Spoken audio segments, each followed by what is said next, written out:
ओम सहनाववतु सहनौ भुनक्तु सह वीर्यङ्करवावहै तेजस्विनावधीतमस्तु मा विद्विषावहै। ओम शान्तिः शान्तिः शान्तिः। हरिः ओम श्री गुरुभ्यो नमः। हरिः ओम।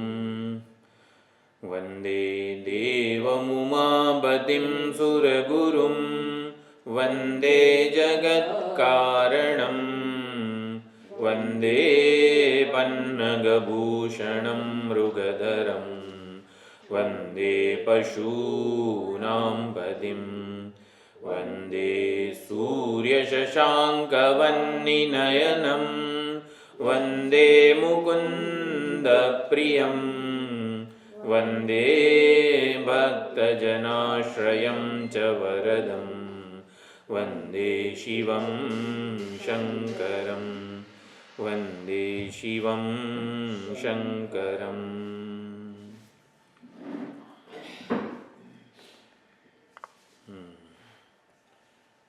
तो शिव महिम्न स्तोत्र ત્રીજા શ્લોક ઉપર આપણે વિચાર કરી રહ્યા છીએ. વાણી ઉપર એટલે વાણી વડે ગુણ કથન થાય અને મન વડે ચિંતન થાય. તો પરમાત્માનું જે નિર્ગુણ નિરુપાધિક નિર્વિશેષ સ્વરૂપ છે એ મન અને વાણીથી પર છે. યતો વાચો નિવર્તન્તે અપ્રાપ્ય મનસા સહ વગેરે ઉપનિષદ કહે છે. પરમાત્મા એટલે આત્મતત્વ ચૈતન્ય સ્વરૂપ એ મન અને વાણીનો વિષય નથી. પાદોસ્ય વિશ્વભૂતાની ત્રિપાદસ્ય અમૃતન દિવી એટલે પુરુષ સૂક્તમમાં પણ ત્રિપાદ એટલે પરમાત્માનું જે અતીત સ્વરૂપ છે, અધિષ્ઠાન સ્વરૂપ છે એ તો અતીત છે. એટલે કે ત્રિપાદસ્ય અમૃતન દિવી અમૃત સ્વરૂપ છે, કોઈ જ પ્રકારની વિશેષતા મર્યાદા વગરનું છે. અને એટલે આપણે બીજા શ્લોકમાં વિચાર કર્યો અર્વાચીન પદ, પ્રાચીન પદ અને સનાતન પદ. એ પણ એકવાર સ્મૃતિપટ ઉપર લાવી દઈએ. સનાતન પદ એટલે નિર્ગુણ નિર્વિશેષ નિરુપાધિક ચૈતન્ય સ્વરૂપ, એના માટે જ નેતિ વગેરે કીધેલું છે ઉપનિષદોમાં. અને ત્રિપાદસ્ય અમૃતન દિવી પણ એના માટે જ કીધું છે. મન અને વાણીનો વિષય નથી. મનના વિચારોને ઉજાળનાર, વાણી દ્વારા શબ્દોને બોલનાર એ છે. અને માટે મન અને વાણીનો પ્રેરક, મન અને વાણીનો અંતરાત્મા, મન અને વાણીનો જે અધિષ્ઠાન છે એ ક્યાંથી મન અને વાણી દ્વારા વિષય બની શકે? એટલે મન અને વાણી એને પ્રકાશી ન શકે, પ્રકાશનારો એ છે. મન અને વાણી દ્વારા બીજાને પ્રકાશનારો, ઉજાળનારો એ છે. એને મન અને વાણી કેવી રીતે પ્રકાશિત કરી શકે? તો આ પ્રમાણે આ રીતે સનાતન પદની સ્તુતિ થઈ. પછી પ્રાચીન પદ એટલે કે ઈશ્વર તત્વ, સમગ્ર જગતનું જે કારણ છે, ઉપાદાન છે, પરા અને અપરા પ્રકૃતિ રૂપે સમગ્ર જગતમાં જે કણે કણમાં, ક્ષણે ક્ષણમાં વર્તમાન છે, વ્યાપી ગયો છે, એવા પરમાત્માને નમસ્કાર. તો એવા પરમાત્માની સ્તુતિ કેવી રીતે થાય? કારણ કે જે પ્રાચીન પદ છે એ સગુણ નિરાકાર સ્વરૂપ છે. એમાં ગુણો છે, જગતનું કારણ છે, ત્રિગુણાત્મિકા એવી માયાના એ સ્વામી છે, અધિપતિ છે. તો સગુણ છે પરંતુ પોતે નિરાકાર છે. ઈશ્વરનો કયો આકાર હોય? જે સર્વ આકારોને ધારણ કરે છે. જેમ સુવર્ણ છે પ્રત્યેક અલંકારોના નામ રૂપ આકારને ધારણ કરે છે. સુવર્ણનો પોતાનો કોઈ આકાર નથી. જે એટલે સગુણ નિરાકાર સ્વરૂપે ઈશ્વર તત્વનું પ્રતિપાદન થાય છે. સગુણ છે, જગત કારણ છે, જગતમાં સર્જન પાલન લય એનો આધાર છે. એટલે કંઈક ગુણો છે એમાં. અનંત કલ્યાણ ગુણગણૈક નિલય એવું કીધેલું છે. પરમાત્મા આવી રીતે સગુણ નિરાકાર સ્વરૂપે પ્રાચીન પદ છે એ આ પરમાત્માનું ઈશ્વર તત્વ અને અંતર્યામી તત્વ રૂપે પ્રતિપાદન થયેલું છે. સમગ્ર જગતમાં કાયદાઓ રૂપે એ જીવંત છે, પ્રવર્તમાન છે. પોતે એટલે અપરા પ્રકૃતિ એટલે કાયદાઓ, અને કાયદાઓનો ઘડનાર એટલે પરા પ્રકૃતિ. તો ચૈતન્ય સ્વરૂપે પરમાત્મા આવી રીતે પરા પ્રકૃતિ રૂપે જગતના કારણ રૂપે, ઉપાદાન રૂપે પ્રવર્તમાન છે. એટલે પરમાત્માનું આ સગુણ નિરાકાર સ્વરૂપનું પ્રતિપાદન થયું કહેવાય. એને અર્વાચીન પદ કહેવાય છે, અને પ્રાચીન પદ કહેવાય છે. અને અર્વાચીન પદ એટલે કૈલાસવાસી રૂપ, અથવા તો જે જ્યોતિર્લિંગ વગેરે સ્વરૂપે જે સ્વયંભૂ અહીંયા દરેક દેવસ્થાનમાં, આપણા ઘરમાં પણ જે શિવલિંગ સ્વરૂપે વર્તમાન છે એ અર્વાચીન પદ. કર્પૂર ગૌરમ કરુણાવતારમ સંસારસારમ ભુજગેન્દ્રહારમ. અર્વાચીન પદની સ્તુતિ મહિમાના કેટલા બધા સ્તોત્રો સ્તુતિઓ આપણી વૈદિક વાંગ્મયમાં પ્રસિદ્ધ છે.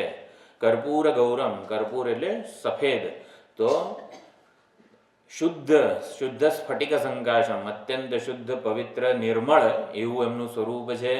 કરુણાવતારમ, કરુણાએ જ ભગવાન રૂપે અવતાર ધારણ કરેલો છે. કરુણાનું મૂર્તિમંત સ્વરૂપ છે ભગવાન શિવજી.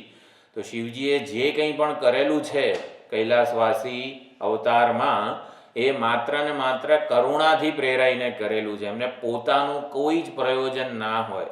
કરુણાથી પ્રેરાઈને જ વિષપાન કર્યું છે સમુદ્ર મંથન વખતે. કરુણાથી પ્રેરાઈને જ પાર્વતીજી સાથે વિવાહ કરેલો છે. કરુણાથી પ્રેરાઈને એમને વામ અંગમાં એમને સ્થાપિત કરેલા છે. જે કંઈ પણ કર્યું હોય એ માત્ર ને માત્ર કરુણાથી પ્રેરાઈને જ કરેલું છે. એટલે કરુણાનો સાક્ષાત અવતાર ભગવાન શિવજી છે. કર્પૂર ગૌરમ કરુણાવતારમ સંસાર સારમ, સંસારનો સાર, આખા સંસારમાં જે કંઈ પણ વિશેષતાઓ છે એનો સાર. સંસાર નિત્ય પરિવર્તનશીલ છે, તો બધા પરિવર્તનો જેના આધારે જણાઈ રહ્યા છે એ સંસારનો સાર કે રસ સ્વરૂપ ભગવાન શિવજી છે. ભુજગેન્દ્રહારમ, ભુજગ ઇન્દ્ર વાસુકી નાગને આભૂષણ તરીકે એ સ્વીકારે છે. કે નાગનું આભૂષણ છે, એટલે ગમે તેવી વૃત્તિઓ હોય, રાજસિક તામસિક બધી જ વૃત્તિઓ ભગવાનને શોભે છે. ભગવાન એને આભૂષણ બનાવી દે છે. જે પોતે નિર્વિકાર હોય ને એને કોઈ પણ વસ્તુ સારી લાગે.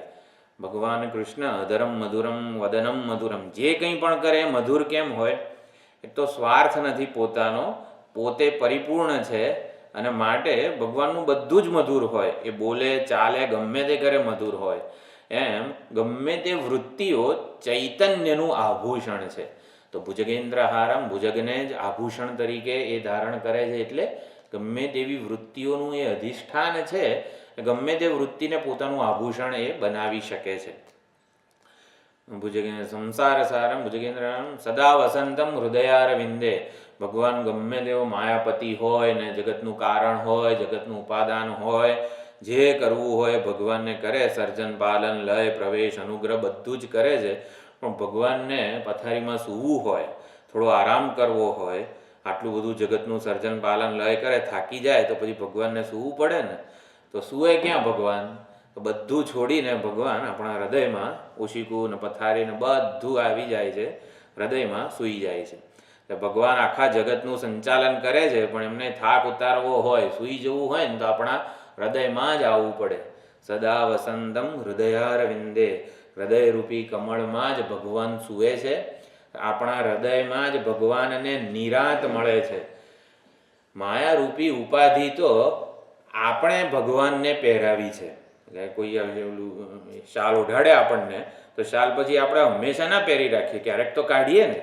એમ માયારૂપી ઉપાધિ તો આપણે ભગવાનને, ભગવાન તું જગતનું સંચાલન કરે છે, હા તું જગત સાચવ, તું મારું જીવન સાચવ, અને અમે શાંતિથી હવે તમારું ભજન કરીએ. તેમ માયારૂપી ઉપાધિ તો આપણે ભગવાનને પહેરાવી છે. ભગવાનને ગમે માયારૂપી ઉપાધિ હંમેશા ધારણ કરવી. ક્યારેક તો શાલ કાઢીએ ને આપણે, એટલે ભગવાને માયારૂપી ઉપાધિ કાઢે પછી આપણા હૃદયમાં જ આવીને વસે છે. એટલે કે સુષુપ્તિમાં સતા સૌમ્ય તદા સંપન્નો ભવતી, પરમાત્માની આપણાથી જુદાઈ રહેતી નથી. એ માયારૂપી ઉપાધિ આપણે જીવ ભાવ ધારણ કરીને જ પરમાત્માને આપેલી છે. પરમાત્મા તો આપણા હૃદયમાં જ હું રૂપે આપણાથી અભિન્ન ચૈતન્ય સ્વરૂપે જ બિરાજી રહ્યા છે. સદા વસંતમ હૃદયરવિંદે ભવમ ભવાની સહિતમ નમામિ. ભવાની સહિતમ ભવમ નમામિ. તો ભવાની સહિતમ ભવમ એટલે ભવાની એટલે મા પાર્વતીજી સહિત આપને હું નમસ્કાર કરું છું. એટલે ભવાની સહિત, ભવાની એટલે બુદ્ધિ અથવા તો પ્રકૃતિ. તો પુરુષ અને પ્રકૃતિનું જે આ જોડકું છે એ આ શરીર કાર્યકરણ સંઘાત અને એના સ્વામી સ્વરૂપે ઉપલબ્ધ છે. આ શરીર ઇન્દ્રિય મન બુદ્ધિ રૂપી ઉપાધિ એને પ્રકૃતિનું કાર્ય કહેવાય. અને એ કાર્યમાં ચૈતન્ય સ્વરૂપ શિવજી શોભી રહ્યા છે. ચૈતન્ય સ્વરૂપે જ જે આ હૃદયમાં વિરાજમાન છે એવા શિવજીને હું નમસ્કાર કરું છું. અર્ધનારી નટેશ્વર પણ એ જ રૂપનું પ્રતીક છે. અર્ધનારી નટેશ્વર એટલે ભગવાને પાર્વતીજીને વામ અંગમાં સ્થાપિત કર્યા છે. એટલે ચૈતન્ય સ્વરૂપે એ જ્ઞાન સ્વરૂપે બની રહીને ભગવાન પ્રકૃતિને ધારણ કરે છે. પ્રકૃતિને પોતાની એટલે કે હું પણ એટલે એ અર્ધનારી નટેશ્વરનું રહસ્ય એ છે કે હું ચૈતન્ય સ્વરૂપ છું અને આ શરીર ઇન્દ્રિય મન બુદ્ધિ રૂપી ઉપાધિને હું ધારણ કરનારો છું. એટલે હું માત્ર જડ શરીર જ એવું નથી, એ મારી અંતિમ ઓળખ નથી. હું ચૈતન્ય સ્વરૂપ છું, શરીરાદિ ઉપાધિને ધારણ કરનારો છું. એમ અર્ધનારી નટેશ્વર.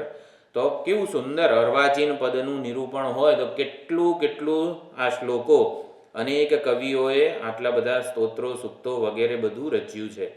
એટલે પદે તું અર્વાચીને પતતી ન મનઃ કસ્ય ન વચઃ. અર્વાચીન પદમાં કોનું મન પરોવાતું નથી, એની સ્તુતિ તો સૌ કોઈ કરી શકે છે. એમ શિવ સાહિત્ય જેટલું પણ પ્રસિદ્ધ છે એ બધામાં આવી રીતે અર્વાચીન પદની મેક્સિમમ સ્તુતિ વગેરે થયેલી છે. તો પરમાત્માનો જેટલો પણ બાહ્ય મહિમા છે એ પાદોસ્ય વિશ્વભૂતાની એટલે કે નાંતોસ્તિ મમ દિવ્યાનામ વિભૂતિનામ પરંતપ એષ તુદ્દેશત પ્રોક્ત વિભૂતેર વિસ્તરો મયા. 10મા અધ્યાયમાં વિભૂતિ યોગમાં ભગવાને કીધું મારી નાંતોસ્તિ મમ દિવ્યાનામ વિભૂતિનામ, મારી દિવ્ય વિભૂતિઓનો કોઈ અંત જ નથી. એટલે હું જ મારી વિભૂતિઓનું વર્ણન પૂરેપૂરું કરી શકવાનો નથી. મારા એટલે આ સ્વમુખે પણ મારી વિભૂતિઓનો અંત જ નથી. યદ્યદ વિભૂતિમત સત્વમ શ્રીમદૂર્જિતમેવ વા તત્તદેવાવગચ્છત્વમ મમ તેજોંશ સંભવમ. જે જગ્યાએ કંઈક વિભૂતિમત અને શ્રીમત લાગતું હોય એ બધું જ તું મારું રૂપ જાણ. અને મમ એકાંશેન સ્થિતો જગત એટલે મારા એક અંશથી જ એટલે બાહ્ય મહિમા તો ભગવાનના સ્વરૂપનો એક અંશ જ છે. જેટલું સંપૂર્ણ બ્રહ્માંડ છે, બ્રહ્માંડના છેડાને જાણવાનો પ્રયત્ન કરીએ છીએ અને બ્રહ્માંડના સૂક્ષ્મતમ અણુ પરમાણુ સબ એટોમિક પાર્ટિકલથી માંડીને એવી રીતે અંદરના છેડાને પણ જાણવાનો પ્રયત્ન કરીએ છીએ. બ્રહ્માંડનો છેડો જ જો મળી શકવાનો નથી વૈજ્ઞાનિકોને. એટલે ભગવાનનો જે બાહ્ય મહિમા જે પ્રગટ મહિમા છે ને એ અનંત છે.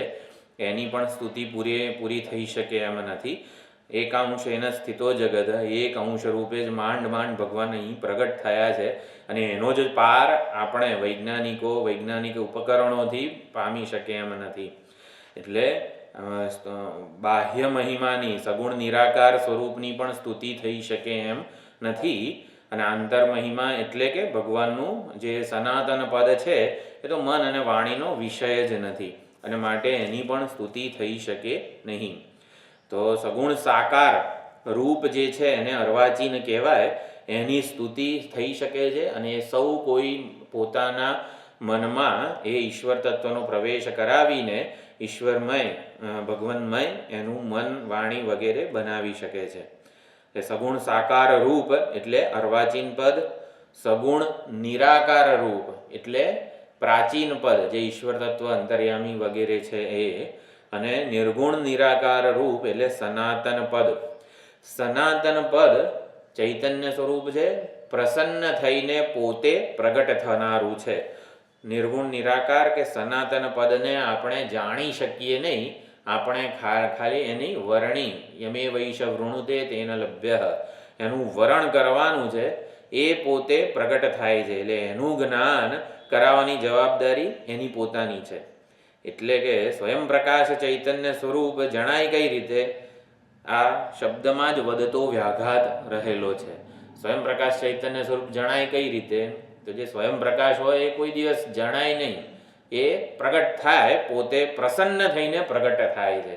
ત્યાં સુધી એની એ હોવા છતાં ખબર પડતી નથી, એની ભાળ મળતી નથી, ઓળખાતો નથી ત્યાં સુધી. એટલે પોતે પ્રસન્ન થાય ને તો પછી પ્રગટ થાય. પ્રીત કરું પ્રેમથી પ્રગટ થાશે, નરસિંહ મહેતા કહે છે. મન તણી શોધના, શું છે લીટી? ભણે નરસૈયોએ મન તણી શોધના, પ્રીત કરું પ્રેમથી પ્રગટ થાશે. એ આપણાથી શોધાય એવો નથી, એટલે કે એની જવાબદારી એની પોતાની છે, પ્રસન્ન થઈને પોતે પ્રગટ થવું. એટલે જ્યારે પરમાત્માના સગુણ સાકાર સગુણ નિરાકાર સ્વરૂપની આરાધના કરવામાં આવે ત્યારે પરમાત્માનું જે નિર્ગુણ નિરાકાર સ્વરૂપ છે એ પ્રસન્ન થાય છે અને પોતે પ્રગટ થાય છે ભક્તની બુદ્ધિમાં. તેષામ અહમ સમુદ્ધર્તા મૃત્યુ સંસાર સાગરાત ભવામી ન ચિરાત પાર્થ મય્યાવેશિત ચેતસામ. મય્યાવેશિત ચેતસામ, મારામાં જે પોતાના મન બુદ્ધિને નિવેશિત કરે છે એના માટે હું એનો ઉદ્ધાર કરું છું. કઈ રીતે ઉદ્ધાર કરું છું? દદામી બુદ્ધિયોગમ તમ યેન મામ ઉપયાંતિ તે. બુદ્ધિયોગ જ્ઞાનયોગ એટલે કે મારા નિર્ગુણ નિરાકાર સ્વરૂપનું જ્ઞાન પ્રગટ કરું છું, એની અનુકૂળતા સર્જી આપું છું. આમ સગુણનું પણ પૂરેપૂરું વર્ણન સંભવ નથી, કારણ કે આટલું જ છે, ભગવાનનો મહિમા આટલો જ છે એવું કદાચ કોઈકને થઈ શકે છે. અને નિર્ગુણનું જ્યારે વર્ણન કરવામાં આવે ત્યારે કોઈક એને દિવ્ય દૃશ્ય દિવ્ય અનુભવ કંઈક ચમત્કાર રૂપે ન માની લે ને એવો પણ ભય રહેલો છે શ્રુતિને. અને માટે એ કોઈ કલ્પનાનો વિષય ન માની લે.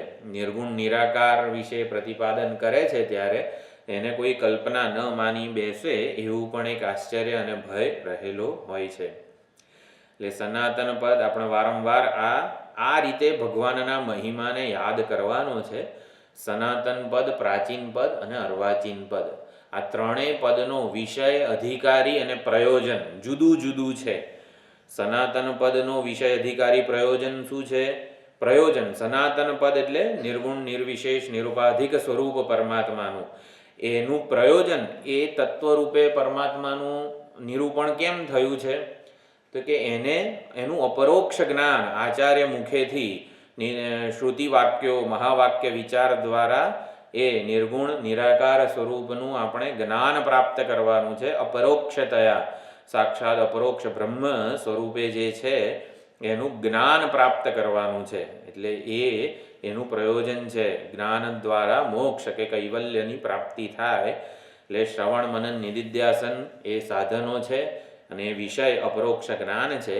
વિરક્ત જે સાધકો છે મુમુક્ષુ, વિરક્ત મુમુક્ષુ એ અધિકારી છે. સનાતન પદના શ્રવણનો અધિકારી વિરક્ત મુમુક્ષુ છે. પછી પ્રાચીન પદ, પ્રાચીન પદનો અધિકારી કોણ છે? કે જેના રાગદ્વેષ સૂક્ષ્મ છે, અત્યંત નિર્મૂળ નથી થઈ ગયા, પરંતુ જે રાગદ્વેષથી છૂટવા માગે છે, જે ભગવાનની સમજપૂર્વકનું જીવન જીવવા માગે છે, ભગવાનનો જીવનમાં પ્રવેશ કરાવીને જે ભગવાનના અનુગ્રહનો ભાગી છે અને જે ઈશ્વરની શરણાગતિ ભક્તિ વગેરે કરનારો છે એ અધિકારી છે. એટલે પ્રાચીન પદ એટલે કે ઈશ્વર તત્વ, અંતર્યામી તત્વ વગેરેનું નિરૂપણ કેમ થયું છે? જેથી એની શરણાગતિ સ્વીકારી શકીએ, ભગવાનનો ભરોસો આપણને હૃદયમાં જન્મે કે ખરેખર આપણા જીવનને અને જગતને ભગવાન જ સંભાળી રહ્યા છે, એ જ સંચાલિત કરી રહ્યા છે. એટલે હા, અવતાર નહીં, અર્વાચીન એટલે અવતાર. હા, એટલે એકવાર સનાતન પદ એટલે નિર્ગુણ નિર્વિશેષ નિરુપાધિક ચૈતન્ય સ્વરૂપ એટલે સનાતન પદ. પ્રાચીન પદ એટલે સૃષ્ટિની પૂર્વે જે હતું, પ્રાચીન હતું, બહુ જૂનું છે. તો એ શું છે? ઈશ્વર તત્વ અને અંતર્યામી તત્વ. તો ઈશ્વર તત્વ સ્વરૂપે જગતના કારણ રૂપે જે પ્રતિપાદન છે અને અંતર્યામી રૂપે સંવાદિતાના દર્શન જે કરાવે છે. અંતર્યામી ઘટ ઘટ મેં રામ એટલે મરચાની તીખાશ અંતર્યામીને લીધે છે, ખાંડની મીઠાશ અંતર્યામીને લીધે છે. એટલે વિશ્વરૂપે ભગવાનને આપણે ભજવા હોય વિશ્વરૂપે કોણ ભગવાનને ભજી શકે? કે જેના રાગદ્વેષ લગભગ નિર્મૂળ થઈ ગયા છે. એટલે ક્યાંય પણ એને આતંકવાદીથી માંડીને બધી જ જગ્યાએ એ સામાન્ય તત્વના દર્શન કરતો હોય છે. ચોરમાં ચોરી કરવાની કળા, એટલે તાળું ખોલવાની જે કળા છે ને એ રૂપે ભગવાન છે. હવે એ તાળું ખોલવાની જે કળા છે એ કળાનો એ માણસ પોતાના સ્વાર્થને લીધે દુરુપયોગ કરી રહ્યો છે. એ પોતાના પ્રારબ્ધ પ્રમાણે કરે છે, પરંતુ એને જો યોગ્ય શિક્ષણ આપવામાં આવે તો એ પણ આવી રીતે સારા વ્યક્તિમાં ફેરવાઈ શકે છે. એટલે કળા એ બધી જ વસ્તુઓ આ પ્રાચીન પદ છે. એટલે અંતર્યામી અને ઈશ્વર તત્વનું જે પ્રતિપાદન છે એ આ પ્રાચીન પદની શરણાગતિ સ્વીકારવાની છે, એની ભક્તિપૂર્વકનું જીવન જીવવાનું છે. કર્મયોગ જે છે ને એ પ્રાચીન પદની ભક્તિ છે. આપણે સેવા, આરાધના, પરોપકાર વગેરે ભાવનાઓ ક્યારે સેવી શકીએ? જ્યારે બધી જ બધામાં ઈશ્વર તત્વ છે, અંતર્યામી સર્વના હૃદયમાં રહેલો છે, આવું સ્વીકારીએ તો એની ભક્તિ થઈ શકે. એટલે ઈશ્વર તત્વની સમજપૂર્વક જીવન જીવવાનું છે. જ્યારે સનાતન પદની સમજ શેના માટે છે? અપરોક્ષતયા જ્ઞાન, એટલે કે વ્યવહારથી આપણે ઉપરામ થયેલા હોઈએ અને શ્રવણ મનન નિધિધ્યાસન પૂર્વક આત્મ સ્વરૂપનું અનુસંધાન કરતા હોઈએ, એ સનાતન પદ છે. પરંતુ 24 કલાક આપણે કંઈ એ આત્માનું અનુસંધાન કરી શકવાના નથી, અકર્તૃ અભોક્તૃ સ્વરૂપ. તો બાકીનો સમય શું કરવાનું? ઈશ્વર તત્વની સમજપૂર્વકનું જીવન જીવવાનું. એના માટે પ્રાચીન પદનું નિરૂપણ થયેલું છે. એટલે પ્રાચીન પદની ભક્તિ, શરણાગતિ એ એનું પ્રયોજન છે, એના નિરૂપણનું પ્રયોજન છે. અધિકારી કોણ છે? ભક્ત. એ ભક્ત એટલે શું? જેના રાગદ્વેષ લગભગ આવી રીતે, અથવા તો રાગદ્વેષ નિર્મૂળ કરવા માટે જે તત્પર છે. અત્યંત દ્રઢ રાગદ્વેષ હોય ને તો એના માટે ઈષ્ટદેવની ભક્તિ કરવાનું કીધું, કે ભાઈ તું પડોશીમાં તને ના દેખાતા હોય ને, ભગવાન રામ ના દેખાતા હોય ને, તો એક આટલામાં તો કર પહેલા. એટલે રાગદ્વેષ દ્રઢ હોય તો ઈષ્ટદેવ, અર્ચા તત્વ, મૂર્તિ વગેરેનું આલંબન આપવામાં આવે. હવે જેના રાગદ્વેષ લગભગ નિર્મૂળ થઈ ગયા છે, પ્રતિપન્ન સાધક ભાવાનામ, જે મધ્યમ અધિકારી છે, એના માટે આ ઈશ્વર તત્વની સમજપૂર્વકનું જીવન જીવવા માટે પ્રાચીન પદનું નિરૂપણ થયેલું છે. એટલે વિષય, અધિકારી, પ્રયોજન શું છે? ભગવાનની શરણાગતિ. ભગવદ્ ગીતાના 7 થી 12 અધ્યાય જે છે ને, શેના માટે છે? ભગવાનની શરણાગતિ, ભગવાનનો અનુગ્રહ, એને સમજીએ અને એ જીવંત બને આપણા માટે. એટલે ભગવદ્ ગીતાના 7 થી 12 અધ્યાય છે, કે જેથી ભક્ત ભગવાનની શરણાગતિ સ્વીકારી શકે. એટલે શરણાગતિ એ પ્રયોજન છે પ્રાચીન પદનું. એટલે એને જ સગુણ નિરાકાર સ્વરૂપ કહેવામાં આવે છે. અને ભગવાનનું સગુણ સાકાર રૂપ એટલે અવતાર અને અર્ચા. અર્ચા એટલે જે કંઈ પણ મંદિરોમાં, દેવસ્થાનમાં, આપણા ઘરે જે મૂર્તિ, શ્રી વિગ્રહ હોય છે એ, અને અવતાર એટલે રામ, કૃષ્ણ, આ કૈલાસવાસી શિવજીનું રૂપ છે, એ બધું અવતાર કહેવાય. સગુણ સાકાર રૂપ એટલે કે જે અત્યંત એના રાગદ્વેષ દ્રઢ છે, એના માટે આ ઈષ્ટદેવ વગેરેનું આલંબન આપવામાં આવે છે. એટલે અધિકારી કોણ છે? કે જેને પોતાના રાગદ્વેષ વગેરેથી છૂટવું છે, દ્રઢ રાગદ્વેષથી. એટલે અર્વાચીન પદ એટલે પૂજા, ભજન, કીર્તન, આરાધના વગેરે કરી શકાય એના માટે અત્યંત મમત્વ જેનું દ્રઢ છે, અત્યંત આસક્તિ જેને છે સંસારની અમુક વ્યક્તિ, વસ્તુ, પરિસ્થિતિ માટે. આ લાડુ તો હું બીજા કોઈને નહીં આપું, આ ચોકલેટ હું જ ખાઈ જઈશ, બીજા કોઈને નહીં આપું. તો એને કહેવામાં આવે, ભાઈ આ લાડુ, ચોકલેટ જે તને ભાવે છે ને એ તું પહેલાં ભગવાનને ધર. એમ કરીને એની દ્રઢ આસક્તિ, દ્રઢ મમત્વ જે છે ને એ દૂર કરવા, એને એટલે ભગવાનના પ્રસાદ રૂપે એને આપ. એવી રીતે એનામાં મમત્વ જે છે, અત્યંત દ્રઢ મમત્વ, લાગણી. સમરને શ્રી હરિ મેલ મમતા પરી. તો મમતા રૂપી પરીને છોડવા માટે, મમતા રૂપી પરી જે છે, પરી જેવી છે સુંદર મમતા, છોડવી જ ગમે નહીં. તો મમતા રૂપી પરીને છોડવું હોય તો શું કરવે? સમરને શ્રી હરિ, તો ભગવાનનું સ્મરણ કરવાનું છે. તો મમતા છૂટે ક્યારે? મમતા રૂપી પરી કે મમતાનું આકર્ષણ છૂટે ક્યારે? મમતા કરતાં વધુ આકર્ષણ જન્માવનારો આપણો ઈષ્ટદેવ વગેરે હોવા જોઈએ. તો ઈષ્ટદેવને જોઈને મમતાને ભૂલવાની છે. તો મમતા કરતાં વધુ આકર્ષણ જન્માવે એવા કૃષ્ણ ભગવાનનું આપણું ચિત્ર હોય, અધરમ મધુરમ વગેરે, એ હેતુથી આ સગુણ સાકાર અથવા તો ઈષ્ટદેવનું પ્રતિપાદન થયેલું છે અર્વાચીન પદનું. એટલે જગતનું કારણ એવા પરમાત્માનું એટલું સુંદર નિરૂપણ કરીએ કે મનુષ્ય પોતાના આસક્તિને, આકર્ષણને, સંસાર માટેનો એનો જે લાગણી જે છે એ છૂટે અને બધી લાગણીઓ પરમાત્મા સાથે જોડે. જગતની જે આ પ્રમાણે નિંદા વગેરે કરવામાં આવે છે ને કે જગત મિથ્યા છે ને જગત અનિત્ય છે ને આ તે બધું, એ કે છે એના માટે છે કે જેથી જગતનો એને ભરોસો છે અને એ ભરોસો શિષ્ટ કરવા માટે, કે ભગવદ ભરોસો જન્મે એના માટે આવું બધું કહેવામાં આવે છે. જગત તો ભગવાનની અપરા પ્રકૃતિ છે. અપરા પ્રકૃતિમાં કશું સ્થિર કે સ્થાયી નથી. એ અપરા પ્રકૃતિનો વાંક છે એવું નથી. અપરા પ્રકૃતિનો સ્વભાવ છે, નિત્ય પરિવર્તનશીલ છે. એટલે જગતમાં કંઈ સ્થિર સ્થાયી નથી, વિશ્વસનીય નથી, માટે આવું છે તેવું છે. એટલે જગતની નિંદા કરવાનો અહીંયા પ્રયોજન નથી. આપણે એની પાસે વિશ્વસનીયતાનો આધાર માગીએ, સલામતીના ટેકા માગીએ તો આપણી ભૂલ છે. એટલે જગતની જ્યારે પણ આમ નિંદા વગેરે કરવામાં આવે, જગત તો ભગવાનની અપરા પ્રકૃતિ છે. એટલે ભગવાનની અપરા પ્રકૃતિ, ભગવાનનું રૂપ છે, એની નિંદા ન હોય. પરંતુ આપણે અપરામાં પરાને શોધી રહ્યા છીએ ને એવી આપણને ખબર નથી. એટલે એ આપણી મૂળભૂત શોધ ઉપર આપણને પહોંચાડવા માટે એવું કહેવામાં આવે છે.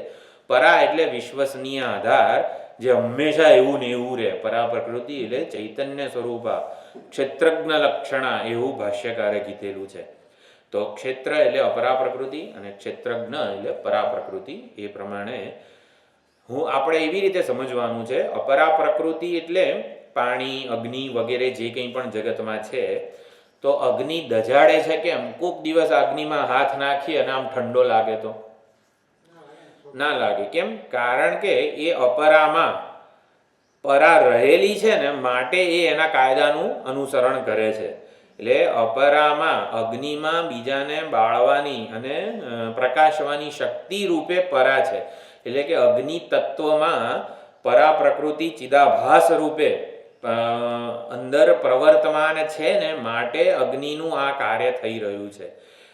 પાણી પલાળે છે કેમ? કારણ કે પાણીના અંતર્યામી રૂપે આ પરા રહેલી છે, માટે પાણી વ્યવસ્થિત રીતે પોતાના ગુણધર્મોને જાળવી રહ્યું છે.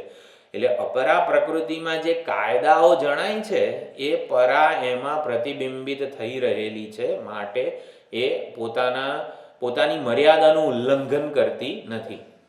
એટલે પરા અને અપરાને આવી રીતે સમજી શકાય છે. કાયદાના ઘડનાર રૂપે, પરા રૂપે ભગવાન એમાં રહેલા છે. એટલે સનાતન પદ, પ્રાચીન પદ અને અર્વાચીન પદ, કેવું સુંદર ભગવાનના સ્વરૂપનું અનુસંધાન થઈ શકે છે. આ ત્રણેય રૂપે રોજ ઈશ્વર તત્વને નું સ્મરણ થવું જોઈએ. ભગવાનનું થોડું સ્મરણ સનાતન સ્વરૂપે પણ થવું જોઈએ, થોડું સ્મરણ અર્વાચીન અને પ્રાચીન બંને સ્વરૂપે થવું જરૂરી છે. તો જ એ પૂર્ણ. જેમ કે સુવર્ણ તત્વ રૂપે પણ સુવર્ણના દર્શન થવા જોઈએ, અને સુવર્ણના જે નામ રૂપ પ્રયોજન આધારે જે વ્યવહારમાં એની ઉપયોગિતા છે એનો પણ આદર થવો જોઈએ. એમ તત્વ સ્વરૂપે અને ઔપાધિક રૂપો, એ બંને રૂપે ભગવાન જે છે ને એ સત્ય છે. સત્યનું દર્શન હંમેશા સ્વપ્ન અવસ્થામાં થાય ભગવાનના દર્શન, તો એને સત્ય જ કહેવાય. સત્ય વસ્તુના ગમે તે અવસ્થામાં દર્શન થાય, સત્ય વસ્તુના ગમે તે રૂપમાં દર્શન થાય, એ તો સત્ય જ રહેવાનું છે. એટલે આ પ્રમાણે ભગવાન, આપણે કોઈક રીતે આપણા વ્યક્તિગત અહંકાર વગેરેના સ્મરણને છોડીએ, અનુસંધાનને છોડીએ, એટલે જ આપણે ભગવાનનું સ્મરણ વગેરે કરવાનું છે. તો આ પ્રમાણે પહેલા બીજા શ્લોકમાં સુંદર રીતે, જો પહેલા 9 શ્લોકો છે ને એને તો ભણવાના છે. એમાં ભક્તિ પ્રધાન નિરૂપણ નથી, તત્વ પ્રધાન નિરૂપણ છે. એટલે પહેલા 9 શ્લોકો ભગવાન વિશે કંઈક કહે છે, તો એ આપણે સમજવાનું છે. જે લગભગ આપણે જીવન વ્યવહારમાં એ જ્ઞાન કોઈ દિવસ પ્રાપ્ત કર્યું નથી. એટલે વેદ કે શ્રુતિ ઉપનિષદો પાસેથી ભગવત તત્વની સાચી સમજ પહેલા 9 શ્લોકોમાં પુષ્પદંત આચાર્ય સમજાવે છે. ત્રીજા શ્લોકમાં કીધું, વાણી વિષયક વાત હતી કે શેના માટે સ્તુતિ થઈ રહી છે, કે ભગવાન કંઈ એટલે અપૂર્ણ નથી. અપૂર્ણ હોય ને એ જ પોતાના વખાણ સાંભળે તો ફૂલાઈ જાય, ભોળવાઈ જાય, પ્રસન્ન થઈ જાય. પરંતુ ભગવાન તો પૂર્ણ છે, પરિપૂર્ણ છે, અને માટે આપણી સ્તુતિથી એ પ્રસન્ન થઈ જાય એવું તો ધારણા નથી. પરંતુ પરમેશ્વરની કીર્તિનું, પુણ્ય કીર્તિનું, પુણ્ય મહિમાનું ગાન કરીએ તો આપણી વાણી પવિત્ર થાય છે. વાણી સંસારની વ્યક્તિ વસ્તુ પરિસ્થિતિનું ગુણગાન કરવાને લીધે અપવિત્ર થઈ ગઈ છે. તો અપવિત્ર થઈ ગઈ છે, અનેક દોષો આવી ગયા છે વાણીમાં. એ દોષોથી મુક્ત કરવા માટે આ ભગવાનનું કીર્તન કરીએ છીએ. પુનામી ઇત્યર્થેસ્મિન પુરમથન બુદ્ધિર વ્યવસિતા. તો આપણા ગુણકથનના પુણ્યોના પ્રભાવથી મારી આ વાણી પવિત્ર થશે. જો સુંદર મહેશાનંદ ગિરિજી કહે છે, એટલે આમ થોડોક સંકોચ થાય, પરંતુ સુંદર રીતે આ ત્રીજા શ્લોકનો હાર તેમણે પ્રગટ કરેલો છે. તો જ્યાં સુધી વાણી અનાત્મ જગત વગેરેનું ગુણગાન કરે અને પોતાના અહંકાર વગેરે જે છે એનું ગુણગાન કરે, મેં આ કર્યું, મારા લીધે આ થયું વગેરે, અથવા તો તમે મહાન છો, તમે તો બહુ આ છો, તે છો, એવું કંઈક પણ સંસારની કોઈ વ્યક્તિ વસ્તુ વગેરેના વખાણ કરતી હોય ત્યારે વાણીને વેશ્યા કીધેલી છે. વેશ્યા કોને કહેવાય? કે જે એક દિવસ એક વ્યક્તિ પાસે હોય, બીજા દિવસ બીજી વ્યક્તિ પાસે હોય, એટલે એના ગુણગાન વગેરે ગાતી હોય. પરંતુ વાણી જ્યારે પરમેશ્વરનું કીર્તન કરે, પરમેશ્વરના ગુણગાન કરે, ત્યારે જ એ પોતાના પતિ એટલે કે સ્વામીનું વરણ કરે છે એવું કહેવાય. આજે એક જણના બીજા દિવસે બીજાના વખાણ કરે તો વાણીને આપણે આવી અપવિત્ર બનાવી દીધી છે. પરંતુ પરમેશ્વરના ગુણગાન કરીએ તો જ વાણીને આપણે પવિત્ર બનાવી શકીએ છીએ. બ્રાહ્મણ હોય, સમુદ્ર સ્નાન કરવાનું હોય તો પોતાના કળશને પહેલાં સમુદ્રના, નદીના જળથી જ ધોતો હોય છે, અને પછી પાછું એ અર્ઘ્ય અર્પણ કરતો હોય છે સમુદ્રને, નદીને, સૂર્ય ભગવાનને. તો એ જ પ્રમાણે આપણી વાણી જ્યારે સમષ્ટિરૂપ ઈશ્વરના ગુણગાન ગાય તો જ વાણીમાં જે વ્યક્તિગત દોષો વગેરે રહી જાય છે, વાતો કરવાને લીધે સ્વાર્થ, અભિમાન અને સંકુચિતતા વગેરે દોષો દૂર થાય છે. અને આપણા બધા જ પ્રકારના જે મલિનતા કે દોષો આપણામાં જે કંઈ પણ હોય એનું મૂળ છે અભિમાન, કર્તૃત્વનું અભિમાન. વાણી બોલે ત્યારે અભિમાનપૂર્વક બોલે છે, તો એ અભિમાન જે છે ને એ જ બધા દોષોનું મૂળ છે. જ્યારે ઈશ્વર તત્વનું પ્રતિપાદન થતું હોય ત્યારે આ અભિમાનથી મુક્ત, અભિમાન સાથે અભિમાન છૂટી જાય છે, તાદાત્મ્ય જે છે વાણી સાથેનું છૂટી જાય છે, કર્તૃત્વ વગેરેનું અભિમાન હોતું નથી, અને માટે પવિત્ર થઈ જઈએ છીએ આપણે. એટલે ભગવાનની પુણ્ય કીર્તિ વગેરેનું ગુણગાન થવું જ જોઈએ. એટલે સર્વમાં એક જે ચૈતન્ય રહેલું છે એનું ગુણગાન થવું જોઈએ. જેમ ઘણીવાર એવું થાય કે રામજીના વખાણ કરીએ તો કૃષ્ણ ભગવાનને કંઈ ખોટું નહીં લાગે ને, આજે તો રામજીની સ્તુતિ કરીને વગેરે, તો પછી એટલે આવું બધું પણ જે થતું હોય છે કે કંઈક વાણીમાં કે ગમે આપણા મનમાં ખાલી આ જ થાય, ભગવાનના એક રૂપ પર તે આકર્ષણ હોય, તો એમાં એવું સમજવાનું છે પરમાત્મ તત્વ જે છે ને એ સર્વ રૂપમાં એક જ છે. મેં આંખ વડે જોયું, મેં કાન વડે સાંભળ્યું. તો આંખ દ્વારા જોનારું ચૈતન્ય અને કાન દ્વારા સાંભળનારું ચૈતન્ય એક જ છે. એટલે દ્રષ્ટા અને શ્રોતા એકબીજા કરતાં તદ્દન જુદા છે. દ્રષ્ટાનું કામ જોવાનું છે, શ્રોતાનું કામ સાંભળવાનું છે. બંનેનો પોર્ટફોલિયો અલગ છે, બંનેનું ક્ષેત્ર જુદું જુદું છે, બંનેનું જે કહેવાય ને મહત્તા વગેરે જુદી જુદી છે. એકબીજામાં કોઈ ઇન્ટરમિંગલ પણ કરતું નથી. રામ, કૃષ્ણ, શિવ, શક્તિ, પાર્વતી બધી જ વસ્તુઓ જે છે એમાં પરમાત્મ તત્વ, જે તત્વ ચૈતન્ય છે ને એ એક જ છે. અને માટે જે રૂપ ધારણ કરેલા છે, એટલે એકની સ્તુતિ કરવાથી બીજાને ખોટું લાગે ને એવું બધું ના હોય. એટલે એ પણ આ વસ્તુ આપણે ધ્યાન રાખવાની કે બધામાં હું એક જ છે, ચૈતન્ય એક જ છે. વેશ જુદા જુદા છે. વ્યક્તિ બદલાતી નથી. રામજીનો અવતાર એક વેશ થયો, કૃષ્ણ ભગવાનનો, શિવજીનો એક વેશ થયો, કાર્ય જુદા જુદા. જુદા જુદા. રુચિનામ વૈચિત્ર્યાત એવું જ છે.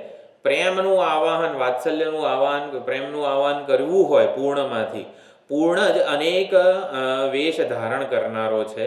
એટલે પ્રેમનું આહ્વાન કરીએ ત્યારે એ જ પૂર્ણ પરમાત્મા કૃષ્ણ બનીને આપણા સમક્ષ આવે. વાત્સલ્યનું આવાહન કરે ત્યારે એ જ માં ભગવતી સ્વરૂપે આપણી પાસે આવે છે. એટલે પૂર્ણ જ અનેકવિધ વેશ ધારણ કરનારા છે. એકની સ્તુતિથી બીજાને કંઈક, એટલે ભગવાનની સ્તુતિ કરીએ ભાઈ હનુમાનજી ગદા ફટકારે એવું બધું ના હોય. એટલે કે એક જ તત્વ જે છે એ બધા વેશમાં અનુગ્રહ કરનારું છે. ભગવાન કરુણાવતારમ છે.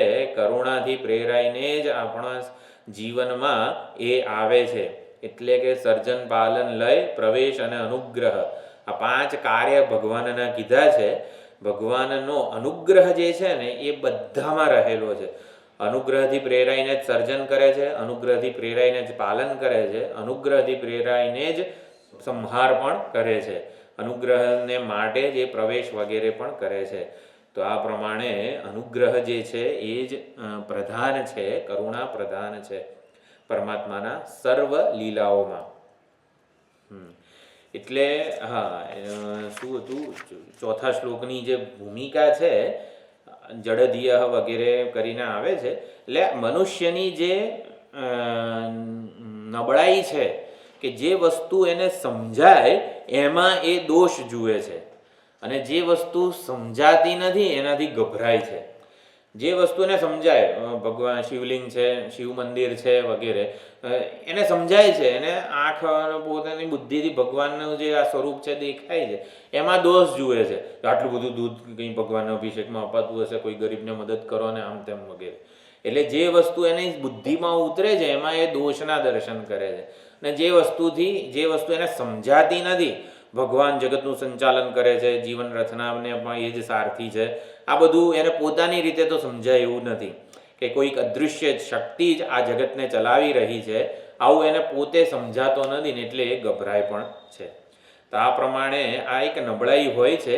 એટલે આપણા શાસ્ત્રો કેવી સુંદર રીતે આ બંનેને વિષય કરે, બંનેને ઉદ્દેશે છે કે આ બંને જે અર્ચા તત્વમાં દોષ વગેરે જુએ છે, રામકૃષ્ણ વગેરે અવતારમાં પણ, અવતાર એટલે બુદ્ધિથી સમજાય છે, સમજાય છે એટલે કે જોઈ શકાય છે, એમાં એ દોષ, રામે આવું નહીં કરવું જોઈએ, એટલે પણ એ આપણે એમાં દોષ જોવાના જ નથી.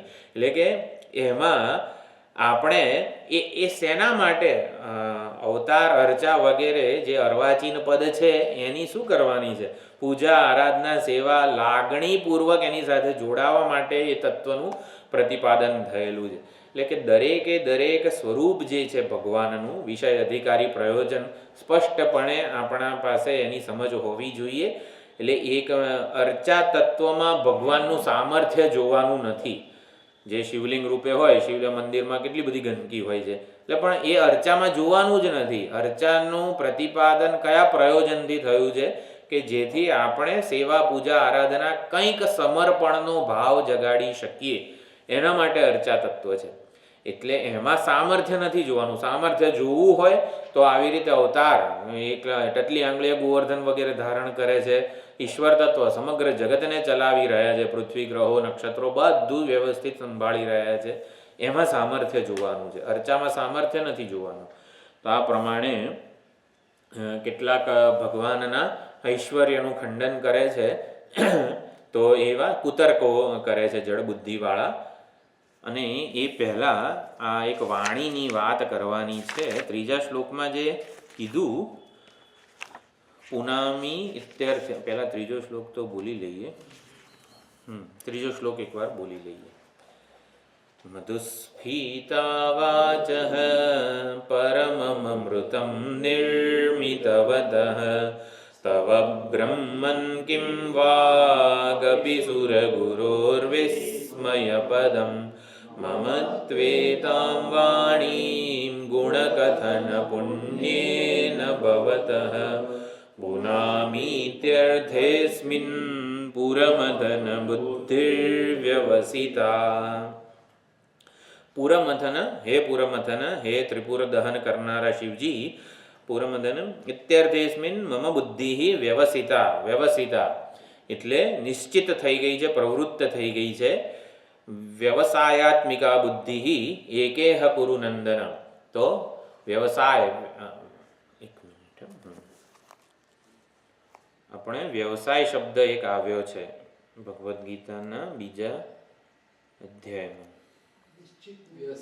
હા, નિશ્ચિત બુદ્ધિ. નિશ્ચિત બુદ્ધિ, એક સંકલ્પ આમ હોય કે મારે આ જ કરવું છે. એક નિશ્ચય પૂર્વકનો. હા, એટલે વ્યવસાય અને બિઝનેસ એ જુદી વસ્તુઓ છે. બિઝનેસ એટલે વ્યસ્તતા અને વ્યવસાય એટલે એક પ્રકારનો નિશ્ચય. અવસાય, અવસાય એટલે અવસાન. એક પ્રકારના નિશ્ચય પૂર્વક એમાં જ અવસાન પામનારી મારી બુદ્ધિ. એટલે મારી બુદ્ધિ બિઝનેસ નથી કરતી. બિઝનેસ એટલે વ્યસ્ત નથી. એટલે વ્યસ્ત એટલે ગમે તેનું ગુણગાન કરે અથવા તો પરોવાય, ગમે તેનું ચિંતન કરે, ગમે તેનો વિચાર કરે, એને બિઝનેસ કહેવાય. પરંતુ અત્યારે અહીં શું છે? વ્યવસિતા. મમ બુદ્ધિ વ્યવસિતા એટલે કે એક નિશ્ચયપૂર્વક આપનામાં જ, આપના કીર્તન ગુણગાન વગેરેમાં, મહિમા ગાનમાં જ પ્રવૃત્ત થયેલી છે. હા, પ્રોફેસર એક જ એકને જ સમર્પિત હોય, એક જ નિશ્ચયમાં એકને જ વરેલી હોય, એને વ્યવસાય કીધો છે. નિશ્ચયાત્મિકા બુદ્ધિ એને વ્યવસાય કીધો છે. જે બિઝનેસ હોય, વ્યસ્તતા હોય, એમાં શું કેવું હોય? બહુશાખા હેનંતાશ્ચ બુદ્ધય અવ્યવસાયી નામ. જે એનો કોઈ નિશ્ચય ના હોય, એડવર્ટાઇઝમેન્ટ કરનારા કેવું હોય? ફાયદો બતાવે આપણને, પણ જે મર્યાદા હોય એ ના બતાવે. અને કેવું એટલું બહુશાખા અને અનંત એ પ્રકારનું હોય છે એનું સ્વરૂપ.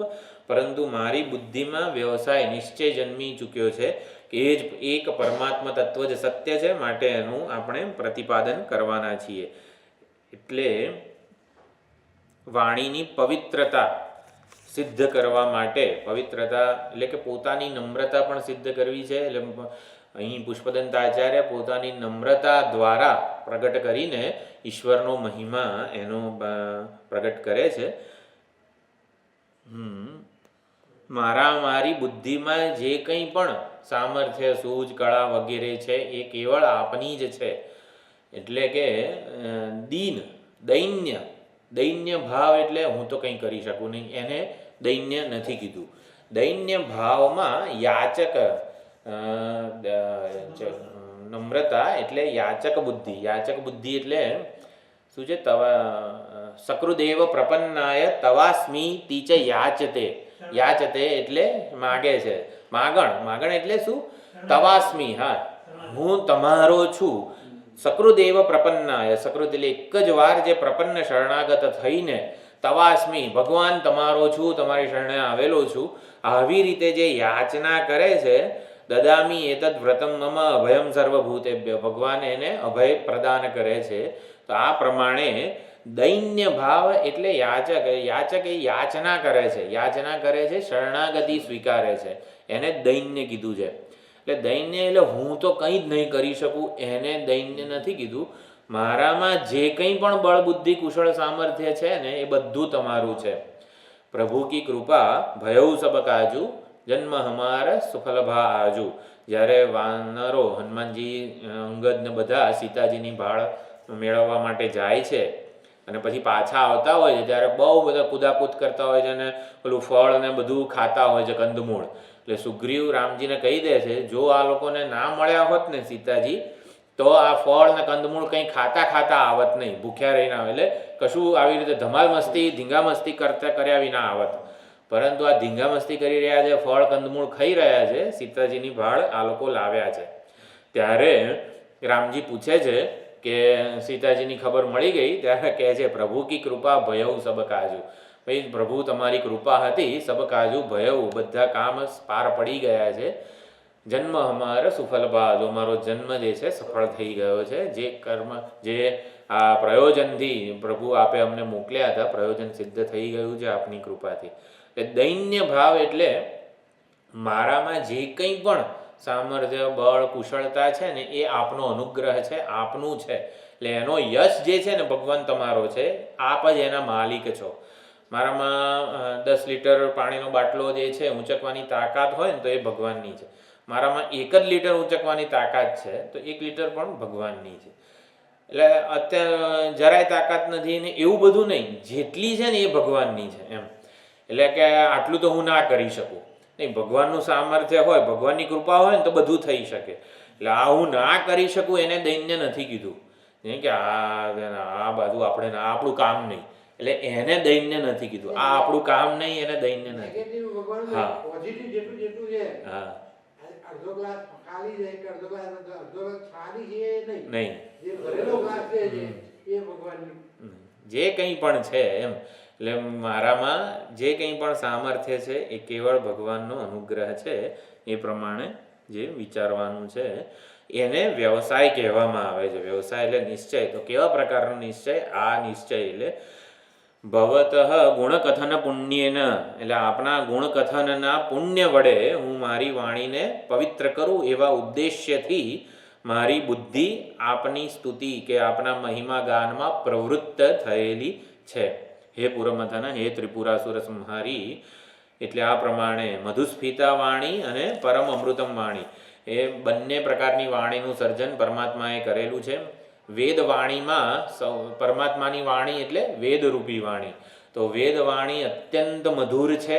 અને વેદવાણીનો જો અર્થ આપણે જાણીએ, જેમ કે પુષ્પ બહારથી એટલું સુંદર દેખાય, જે પુષ્પ બહારથી અત્યંત સુંદર અને સુગંધિત વગેરે દેખાય, આકર્ષણ જન્મે આપણને, તો જે બહારથી અત્યંત સુંદર આકર્ષણ જન્માવે છે એ વેદના કર્મકાંડ વિભાગના મંત્રરૂપી વાણી છે. અને એ પુષ્પમાં અંદર જે ઉતરાણ કરે છે, જે મધુકર એટલે કે આ મધમાખી અથવા તો ભમરો, એ પુષ્પની અંદર ઉતરાણ કરે છે. એટલે જે પોતાની બુદ્ધિને વેદ મંત્રોમાં આવી રીતે જે મરજીવાની જેમ અંદર એના અર્થનું ગ્રહણ કરવા માટે ઊંડો ઉતરે છે, એના માટે એ પરમ અમૃત સ્વરૂપ છે. તત્વમસી મહાવાક્ય વિચાર વગેરે દ્વારા એ પરમ અમૃત બની જાય છે. એટલે વેદના મંત્રોમાં શ્રવણ માધુર્ય પણ છે અને અર્થનું માધુર્ય પણ રહેલું છે. શ્રવણ દ્વારા પણ મંગળ કરનારી છે પરમાત્માની વાણી, અને અર્થ ગ્રહણ કરવા દ્વારા, એટલે એને સમજીએ, એનું જ્ઞાન પ્રાપ્ત કરીએ, વિચાર કરીએ તો પણ, એટલે એમાં ઊંડા ઉતરીએ તો એ પરમ અમૃત, અમરતા આપનારી પરમાત્માની વાણી છે. એટલે જે પરમાત્માની વાણી આટલી બધી પવિત્ર અને મધુર છે, તો એમાંથી જ એકાદ શબ્દો આપણે પસંદ કરીને પછી એમની સ્તુતિ કરીએ તો એનાથી કંઈ પરમાત્મા ભોળવાઈ જાય, પ્રસન્ન થઈ જાય એવું નથી. એટલે પરમાત્માની વાક પુષ્પોરૂપી બગીચામાંથી એકાદ પુષ્પ ચૂંટીને આપણે પાછું એમને આપીએ તો એવો કંઈક પ્રયત્ન છે, એનાથી કંઈ પરમાત્મા ખુશ થઈ જાય એવું નથી.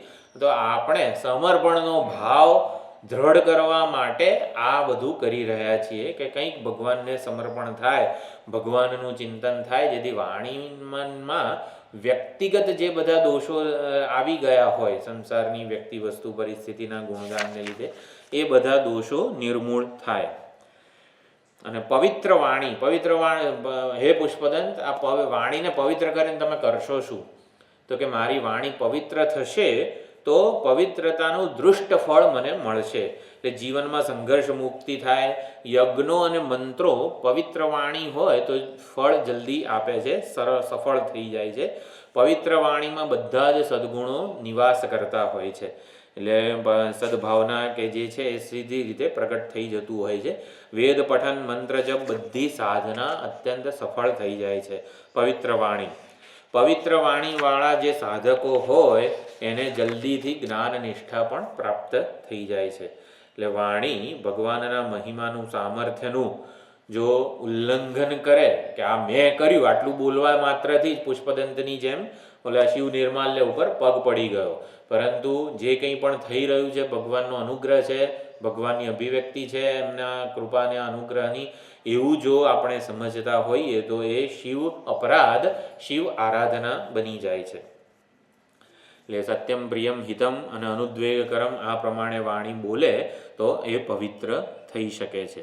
અહીંયા મધુસ્ફિતા વાચઃ, વાચઃ શબ્દ છે, તો વાચઃ એ કઈ વિભક્તિ કહેવાય?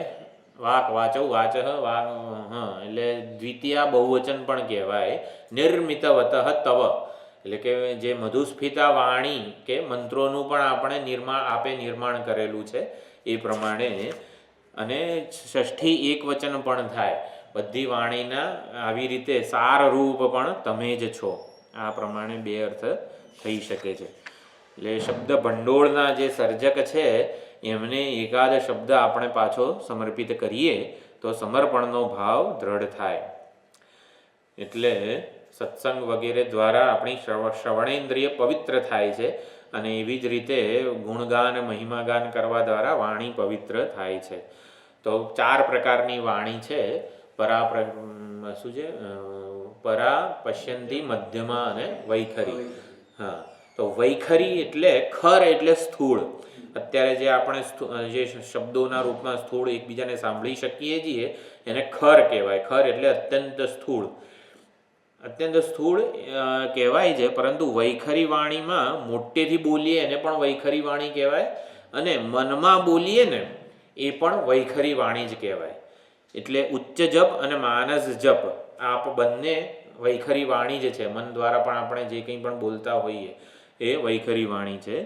એટલે સંકેત રૂપ અને ભાષા રૂપ આ બંને શબ્દો જે છે, સંકેત રૂપ આપણે કહીએ ને એટલે પાણી પીવું છે, એટલે આ જે સંકેત થઈ ગયો એ સંકેત રૂપ અને ભાષા મને પાણી પીવું છે વગેરે એ બંને વૈખરી વાણી કહેવાય છે. પછી મધ્યમાં, તો મધ્યમાં એ વૈખરીનું સૂક્ષ્મ રૂપ છે. એટલે વાણી મધ્યમાને વાણીનું મૂળ રૂપ કહેવામાં આવે છે. એટલે પહેલાં મધ્યમા રૂપે હોય છે અને પછી એ વૈખરી થતી હોય છે. મધ્યમા વાણી કોને કહેવાય? ચૈતન્ય અને વ્યવહાર ની વચ્ચે જે રહેલી છે એને મધ્યમા વાણી કહેવાય છે. એટલે ચૈતન્ય પોતાના અનુભવને વાણી દ્વારા પ્રગટ કરે છે. એટલે ચૈતન્ય પોતાના અનુભવને આ વૈખરી દ્વારા પ્રગટ કરતું હોય છે. તો ચૈતન્ય અને આ વ્યવહાર વચ્ચે આ મધ્યમાં રહેલી છે. વક્તા અને શ્રોતાની અંદરની સમજ, જ્યારે હું બોલું અને તમને સમજાય છે કે નહીં ને એ મને મધ્યમા દ્વારા ખબર પડે. હાવભાવ કેવા છે એ નહીં, પરંતુ મધ્યમા દ્વારા સામેવાળો સમજ્યો છે કે નહીં એ. જેમ કે કોઈ પણ ટીચર હોય ને એને ખબર પડી જાય કે સામેવાળા ચોપડી લઈને આવ્યો છે કે નહીં. ઘણીવાર એવું હોય કે ચોપડી આપણે ભૂલી ગયા હોઈએ તો બીજી કોઈક ચોપડી આમ સામે રાખીને બેઠા હોઈએ આપણે. હું ભણતો હતો ને ત્યારની વાત છે. તો ત્યાં આચાર્યને ખબર પડી ગઈ હતી કે આ જે સબ્જેક્ટ ભણાવી રહ્યો છું ને એની ચોપડી લઈને નથી બેઠો. એટલે કેવું હોય છે, આને મધ્યમાં કહેવાય. તો મધ્યમાં એટલે શું? વક્તા અને શ્રોતાની અંદરની સમજ, જે વિચારો અને સમજની આપલે થાય છે. માતાજીને ખબર પડી ગઈ હતી કે આ ચોપડી બીજી લઈને બેઠા છે. એ પ્રસ્થાનત્રયના કોર્સમાં હતા ત્યારની વાત છે.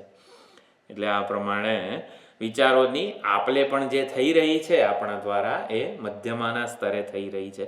મધ્યમાં પ્રગટે નહીં ને તો પછી કોમ્યુનિકેશન ના થાય. એટલે સૌથી કેવી મધ્યમાં સ્તરે પણ આપણો કેટલો વ્યવહાર થતો હોય છે. આપણે તો ખાલી વાણીને એક વૈખરી રૂપે જ જાણીએ છીએ, પરંતુ મધ્યમાં રૂપે આપણો વધારે વ્યવહાર થાય છે. એટલે વૈખરીની બીજાવસ્થાને મધ્યમાં કહેવાય છે. બાળક ભૂખ્યું છે માટે રડે છે કે બાળકને પેટમાં દુખે છે માટે રડે છે એ એની માને ખબર પડી જતી હોય છે. એવી જ રીતે ગુરુને પણ ખબર પડી જતી હોય છે કે આ શિષ્ય એ બરાબર તાત્પર્યનું ગ્રહણ કર્યું કે કંઈક બીજી સમજ એને થઈ, એ ગુરુને પણ ખબર પડી જાય. અને યોગીઓને આ ભાષા સમજવામાં કોઈ જ અંતરાય હોતો નથી. એટલે યોગીઓ જે છે યોગ સાધના દ્વારા જે બધા ચક્રો વગેરેના ધ્યાન દ્વારા પણ અષ્ટાંગ યોગની જે એમણે સાધના કરેલી હોય છે એ બધા યોગીઓને પણ આ મધ્યમા સ્તરે જ વ્યવહાર કરતા હોય છે. બધા યોગીઓ મધ્યમા સ્તરે પહોંચી જતા હોય છે. પરા પશ્યંતી મધ્યમા વૈખરી. પરા પ્રત્યક ચિતિરૂપા પશ્યંતી પરદેવતા મધ્યમા વૈખરી રૂપા ભક્તમાનસંસિકા એવો શ્લોક લલિતા સહસ્રનામમાં છે. એટલે મધ્યમાં ને શું કહેવાય છે? વાગર્થ વિવ સંપૃક્તૌ વાગર્થ પ્રતિપત્તયે જગત પિતરૌ વંદે પાર્વતી પરમેશ્વરો. આપણે અત્યારે એવું લાગે છે કે ઝવેરીએ બંગડી બનાવી, એટલે પહેલાં બંગડી બની, પછી એનું બંગડી આને છે ને જો હાથે પહેરાય એવા સુવર્ણ નું નામ બંગડી છે. એટલે પહેલા ઝવેરીએ બનાવી ના હોત તો બંગડી નામ હોત. એટલે આપણને એવું લાગે છે કે પદાર્થ પહેલા આવ્યો. ગુલાબ બગીચામાં ઉગેલું હતું તો એનું ગુલાબ એવું નામ પડ્યું. એટલે પદાર્થ પહેલા છે પછી એનું નામ છે એવું આપણને લાગે છે, પણ હકીકતમાં નામ પહેલા છે પછી પદાર્થ છે. બ્રહ્માજી ઓમ અથ વગેરે દ્વારા પહેલા નામ બોલ્યા અને પછી જગતનું સર્જન. બ્રહ્માજી સત્ય સંકલ્પ છે, જે નામ બોલતા ગયા પૃથ્વી એવું બોલ્યા અને પૃથ્વીનું સર્જન થઈ ગયું. એટલે નામ, વાક અને વાઘનો અર્થ આ બંને એકબીજા સાથે પાર્વતી પરમેશ્વરો અર્ધનારી નટેશ્વરની જેમ એકબીજા સાથે જોડાયેલા છે, બે એકબીજાથી સ્વતંત્ર રહી શકે એમ નથી. એટલે મધ્યમાના સ્તરે વાચ્ય વાચકનો ભેદ નથી. જગતનું મિથ્યાત્વ સરળતાથી અથવા તો એક સૂક્ષ્મ નવું વિચારભાથું આપણે મળી જાય ને તો જગતનું મિથ્યાત્વ સરળતાથી સમજાઈ શકે છે. વાચ્ય વાચકનો ભેદ અત્યારે આપણને સ્પષ્ટપણે જણાય છે. ઘડો શબ્દ છે અને ઘડો પદાર્થ છે. વાચ્ય અને વાચક એનો ભેદ, ઘડો શબ્દ અહીં છે અને ઘડો પદાર્થ બહાર છે, મારી સામે છે. વાચ્ય અને વાચકનો ભેદ આપણને સ્પષ્ટ જણાય છે ને એટલે જગત સાચું લાગે છે. જ્યારે વાચ્ય વાચકનો અભેદ સમજાઈ જાય તો જગત મિથ્યા થઈ જાય. મિથ્યા થઈ જાય એટલે જગતનું મિથ્યાત્વ સ્પષ્ટપણે સમજાઈ જાય. જગતમાં જેમ ઓલું સ્વામીજી દ્રાક્ષનું ઝુમખું બતાવે તો આપણને ખબર છે આ ખોટી વસ્તુ છે, એમાં આકર્ષિત થવા જેવું નથી, એના માટે કોઈ અભિપ્રાય સેવવાની જરૂર નથી. આ ખાટી છે કે મીઠી છે એવો કોઈ અભિપ્રાય, જે છે સુંદર છે ત્યાં ભગવાન સ્વામીજી તમારી પાસે રાખો, મારે એની જરૂર નથી, મારે લઈને જવી મને કંઈ જરૂર નથી. તેવી રીતે જગતનું મિથ્યાત્વ એટલે આવી રીતે જગત જેવું ભગવાને બનાવેલું છે એના માટે મને કોઈ આકર્ષણ નથી, અભિપ્રાય નથી. આકર્ષણ કરતાં આપણા માટે અગત્યનું અભિપ્રાય નથી. આ વ્યક્તિ આવી છે, આ વસ્તુ આવી છે, એને આપણો અભિપ્રાય હોય છે. એટલે જગતનું મિથ્યાત્વ સમજીએ તો આ અભિપ્રાય જે છે ને એ બધું છૂટી જાય. એટલે એ જ આપણે હકીકતમાં તો ઈચ્છી રહ્યા છીએ, જગત વિશેના અભિપ્રાયથી મુક્ત થવા માટે જ ઊંઘી જઈએ છીએ કે જેથી હવે હું કોઈના માટે કોઈ અભિપ્રાયથી મુક્ત થઉં. એટલે મધ્યમાં સ્તરે વાચ્ય વાચકનો ભેદ નથી. નામ અને રૂપ એકબીજાથી સ્વતંત્ર નથી. એટલે પૃથક નથી, સ્વતંત્ર નથી, એકબીજાની સાથે જ જોડાયેલા છે. એકલું નામ ઘડો પદાર્થ વગર, એકલો ઘડો એવું જે નામ કે શબ્દ છે ને સ્વતંત્રપણે હોઈ શકે તો એ બ્રહ્મ હોય. એટલે રૂપના આલંબન વગરનું એકલું નામ બ્રહ્મ છે, પરમાત્મા. એવી જ રીતે નામના આલંબન વગરનું જે સ્વતંત્ર પદાર્થ બ્રહ્મ છે. એટલે આ વસ્તુ ઉપદેશ શાસ્ત્રીમાં આવેલી છે, બહુ સુંદર રીતે ત્યાં પ્રગટ થયેલું છે. નામ અને રૂપ એકબીજા સાથે અભિન્નપણે જોડાયેલા છે ને એટલે આપણને જગત સત્ય લાગે છે. જગતનું મિથ્યાત્વ સમજવા માટે આ નામ અને નામી વાચ્ય વાચકનો જો અભેદ સમજી લઈએ, અભેદ એટલે એકબીજાથી જુદી સ્વતંત્ર વસ્તુ નથી એવું સમજીએ તો આપણે જગતના મિથ્યાત્વને સરળતાથી ગ્રહણ કરી શકીએ છીએ. નામ અને રૂપ એકબીજાથી સ્વતંત્ર પૃથક નથી. અને આ પ્રમાણે મધ્યમા સ્તરે આપણના માટે આ જગત મિથ્યા જ થઈ જતું હોય છે. પછી પશ્યંતી, મધ્યમાનીથી પણ સૂક્ષ્મ અવસ્થા છે વાણીની. પશ્યંતી વાણી સો કામયત, તો ચૈતન્યને કંઈક કહેવાની ઈચ્છાવાળું ચૈતન્ય એટલે પશ્યંતી વાણી. સો કામયત, જે પરમાત્માએ સંકલ્પ કર્યો હું આ એકોહમ બહુસ્ત્યામ, હું આ સમગ્ર એક છું, અનેક રૂપ ધારણ કરું વગેરે, એને પશ્યંતી કહેવામાં આવે છે. અને પરાવાણી એટલે ચૈતન્ય સ્વરૂપ, વાણીનું મૂળ સ્વરૂપ. વાણી જે અત્યારે જણાય છે ને આપણને એ એનું ઔપાધિક રૂપ છે. વાણી તો વેશ છે, વાણી દ્વારા જે અર્થ પ્રગટ થાય છે એ, અને વાણીનો શબ્દ એ પોતે ચૈતન્યનું જ ઔપાધિક રૂપ છે. એટલે પરાવાણી એટલે ચૈતન્ય સ્વરૂપા વાણી. તો ચૈતન્ય જે છે એ જ મૂળ વાણી છે. ચૈતન્યમાંથી જ વાણીનો ઉદ્ભવ થતો હોય છે. હા, એટલે આપણી વાણી ગુણાનું કથને શ્રવણૌ કથાયામ એમ કરીને ભક્તો બહુ જ સુંદર કહેતા હોય છે. મારી વાણી આપનું જ ગુણ કથન કરે, મારા કાન છે, શ્રવણેન્દ્રિય છે, આપની જ કથાનું નિત્ય શ્રવણ કરતા રહે. આ પ્રમાણે શરીર, ઇન્દ્રિય, મન, બુદ્ધિ બધું જ જે છે એ માત્ર ને માત્ર આપની સાથે જ જોડાયેલું રહે. હસ્તૌ ચ કર્મ શુભ, મારા હાથ જે છે ભગવાનની સેવામાં પરોવાયેલા રહે. મનઃ તવ પાદયોહો, એટલે મારું મન જે છે આપણા ચરણ કમળનું ધ્યાન કરે. સ્મૃત્યમ શિરઃ, મારું મસ્તક જે છે એમાં હંમેશા આપની જ સ્મૃતિ રહે. અને મસ્તક જે છે એ નિવાસ જગત પ્રણામે, આપણા નિવાસભૂત એવા જગતના સંતો મહાત્માઓના પ્રણામ કરવામાં જ રહે. અને દ્રષ્ટિ સતામ દર્શને, એટલે સજ્જનોના દર્શનમાં જ મારી દ્રષ્ટિ રહે. ભવત્તનું નામ, એવું આ બધા ભક્તો જે છે ભાગવતમાં બહુ બધા સુંદર શ્લોકો છે. આપણી વાણી કેવી રીતે ભગવાનના કથા શ્રવણથી, સત્સંગ વગેરેથી પવિત્ર થાય છે. તો આ પ્રમાણે ત્રીજો શ્લોક થયો. વેદવાણી જે છે શબ્દ ગુણ અલંકારનું માધુર્ય છે, અને વેદાંત વાણી જે છે એમાં અર્થનું માધુર્ય છે. એટલે ભગવાનનું આવી રીતે વાણીને પ્રકાશિત કરનાર છે, વાણીને સમર્થન આપનાર છે. જો ભગવાનના સ્વરૂપનું આવી રીતે પ્રતિપાદન થતું હશે, ગુણગાન થતા હશે, વાણીને લીધે મન પવિત્ર થશે, મનને લીધે બુદ્ધિની સમજ પણ સુધરે, મૂલ્યો, લાગણીઓ, વિચાર, વર્તન, વ્યવહાર બધું જ કલુષિત જે થઈ ગયું છે એ પણ પવિત્ર થઈ જાય, અને આપણું સંપૂર્ણ વ્યક્તિત્વ ભગવદ આરાધનામય બની જાય છે. સંપૂર્ણ વ્યક્તિત્વને ભગવદ આરાધનામય બનાવવાનો આ વાણી જે છે એ એક ઉપાય છે. વાણી દ્વારા જો પરમેશ્વરનું ગુણકથન થાય તો આટલો બધો લાભ પ્રાપ્ત થતો હોય છે. તો ત્રીજા શ્લોકની સરસ સુંદર રીતે આપણે સમજ પ્રાપ્ત કરી. આપણી વાણી દ્વારા પરમેશ્વરના મહિમાનું ગુણકથન થાય, અને એના દ્વારા જે કંઈ પણ છે લાભ, એ એટલે પ્રિયતા અને હિતકારિતા સૌથી વધારે આ વેદ પરમાત્માની વાણીમાં જ રહેલી છે, એનો લાભ આપણને મળે. હવે ચોથા શ્લોકમાં, તો ચોથો શ્લોક એકવાર બોલી લઈએ.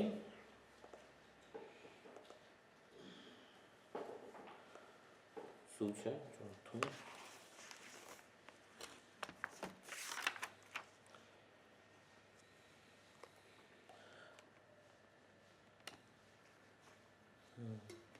પહેલી લીટી, તવૈશ્વર્યમ યત્તત જગદુદય રક્ષા પ્રલયકૃત ત્રયીવસ્તુ વ્યસ્તમ તિસૃષુ ગુણભિન્નાસુ તનુષુ અભવ્યાનામસ્મિન વરદરમણીયામરમણીમ વિહંતુમ વ્યાક્રોશીમ વિદધતૈહૈકે જડદિયઃ. ઈશ્વર તત્વની સાચી સમજ હોય તો એ સાચી સમજપૂર્વક આપણે ઈશ્વરના મહિમાનું ગુણગાન ગાઈ શકીએ.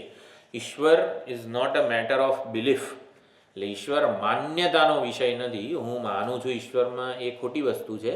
ઈશ્વર જ્ઞાનનો, it is to be understood, એટલે કે ઈશ્વર જ્ઞાનનો વિષય. એની ઈશ્વર વિશેની આપણી સમજ આપણે સુધારવાની છે. એટલે ઈશ્વરને માન્યતાનો વિષય નથી બનાવવાનો. ઈશ્વરના સાચા સ્વરૂપને શાસ્ત્ર પાસેથી જાણવાનું છે, ઓળખવાનું છે. ઈશ્વર તત્વને જાણીશું તો સાચા અર્થમાં પ્રેમ ભક્તિ પ્રગટ થશે જ. એટલે પરમાત્મામાં પ્રેમ ન હોવાનું એક જ કારણ છે કે એની આપણને સમજ નથી. એટલે પરમાત્માના મહિમાને જાણીશું તો આપોઆપ જ પ્રેમ પ્રગટ થશે. એટલે કહે છે કે પરમાત્મા, સ્વામીજી કહે છે ને કે પરમાત્મા વિશેનો પ્રેમ સ્વાભાવિકપણે આપણા હૃદયમાં છે જ, પણ સંસારના આકર્ષણને લીધે ઢંકાઈ ગયો છે. એટલે પરમાત્માના મહિમાને જાણીશું. અત્યારે કેવું હોય, ધન સંપત્તિ, સત્તા પ્રતિષ્ઠા, સ્વજનો વગેરેમાં સલામતીનો ટેકો દેખાય. હવે ખબર પડે કે આ બધામાં સલામતી તો ભગવાન જ આપી રહ્યા છે, બધામાં ટેકા આપવાનું સામર્થ્ય તો ભગવાનનું પોતાનું છે, આવું સમજીએ. એટલે કે ભગવાનના મહિમાને વિશે આપણે સમજીએ તો ભગવાન માટે આપોઆપ પ્રેમ જન્મે જ. એટલે જે પ્રેમ સંસારની વ્યક્તિ વસ્તુ પરિસ્થિતિમાં હોય એનું એ જ પ્રેમ આકર્ષણ આપણે ભગવાન તરફ કેન્દ્રિત થઈ શકે.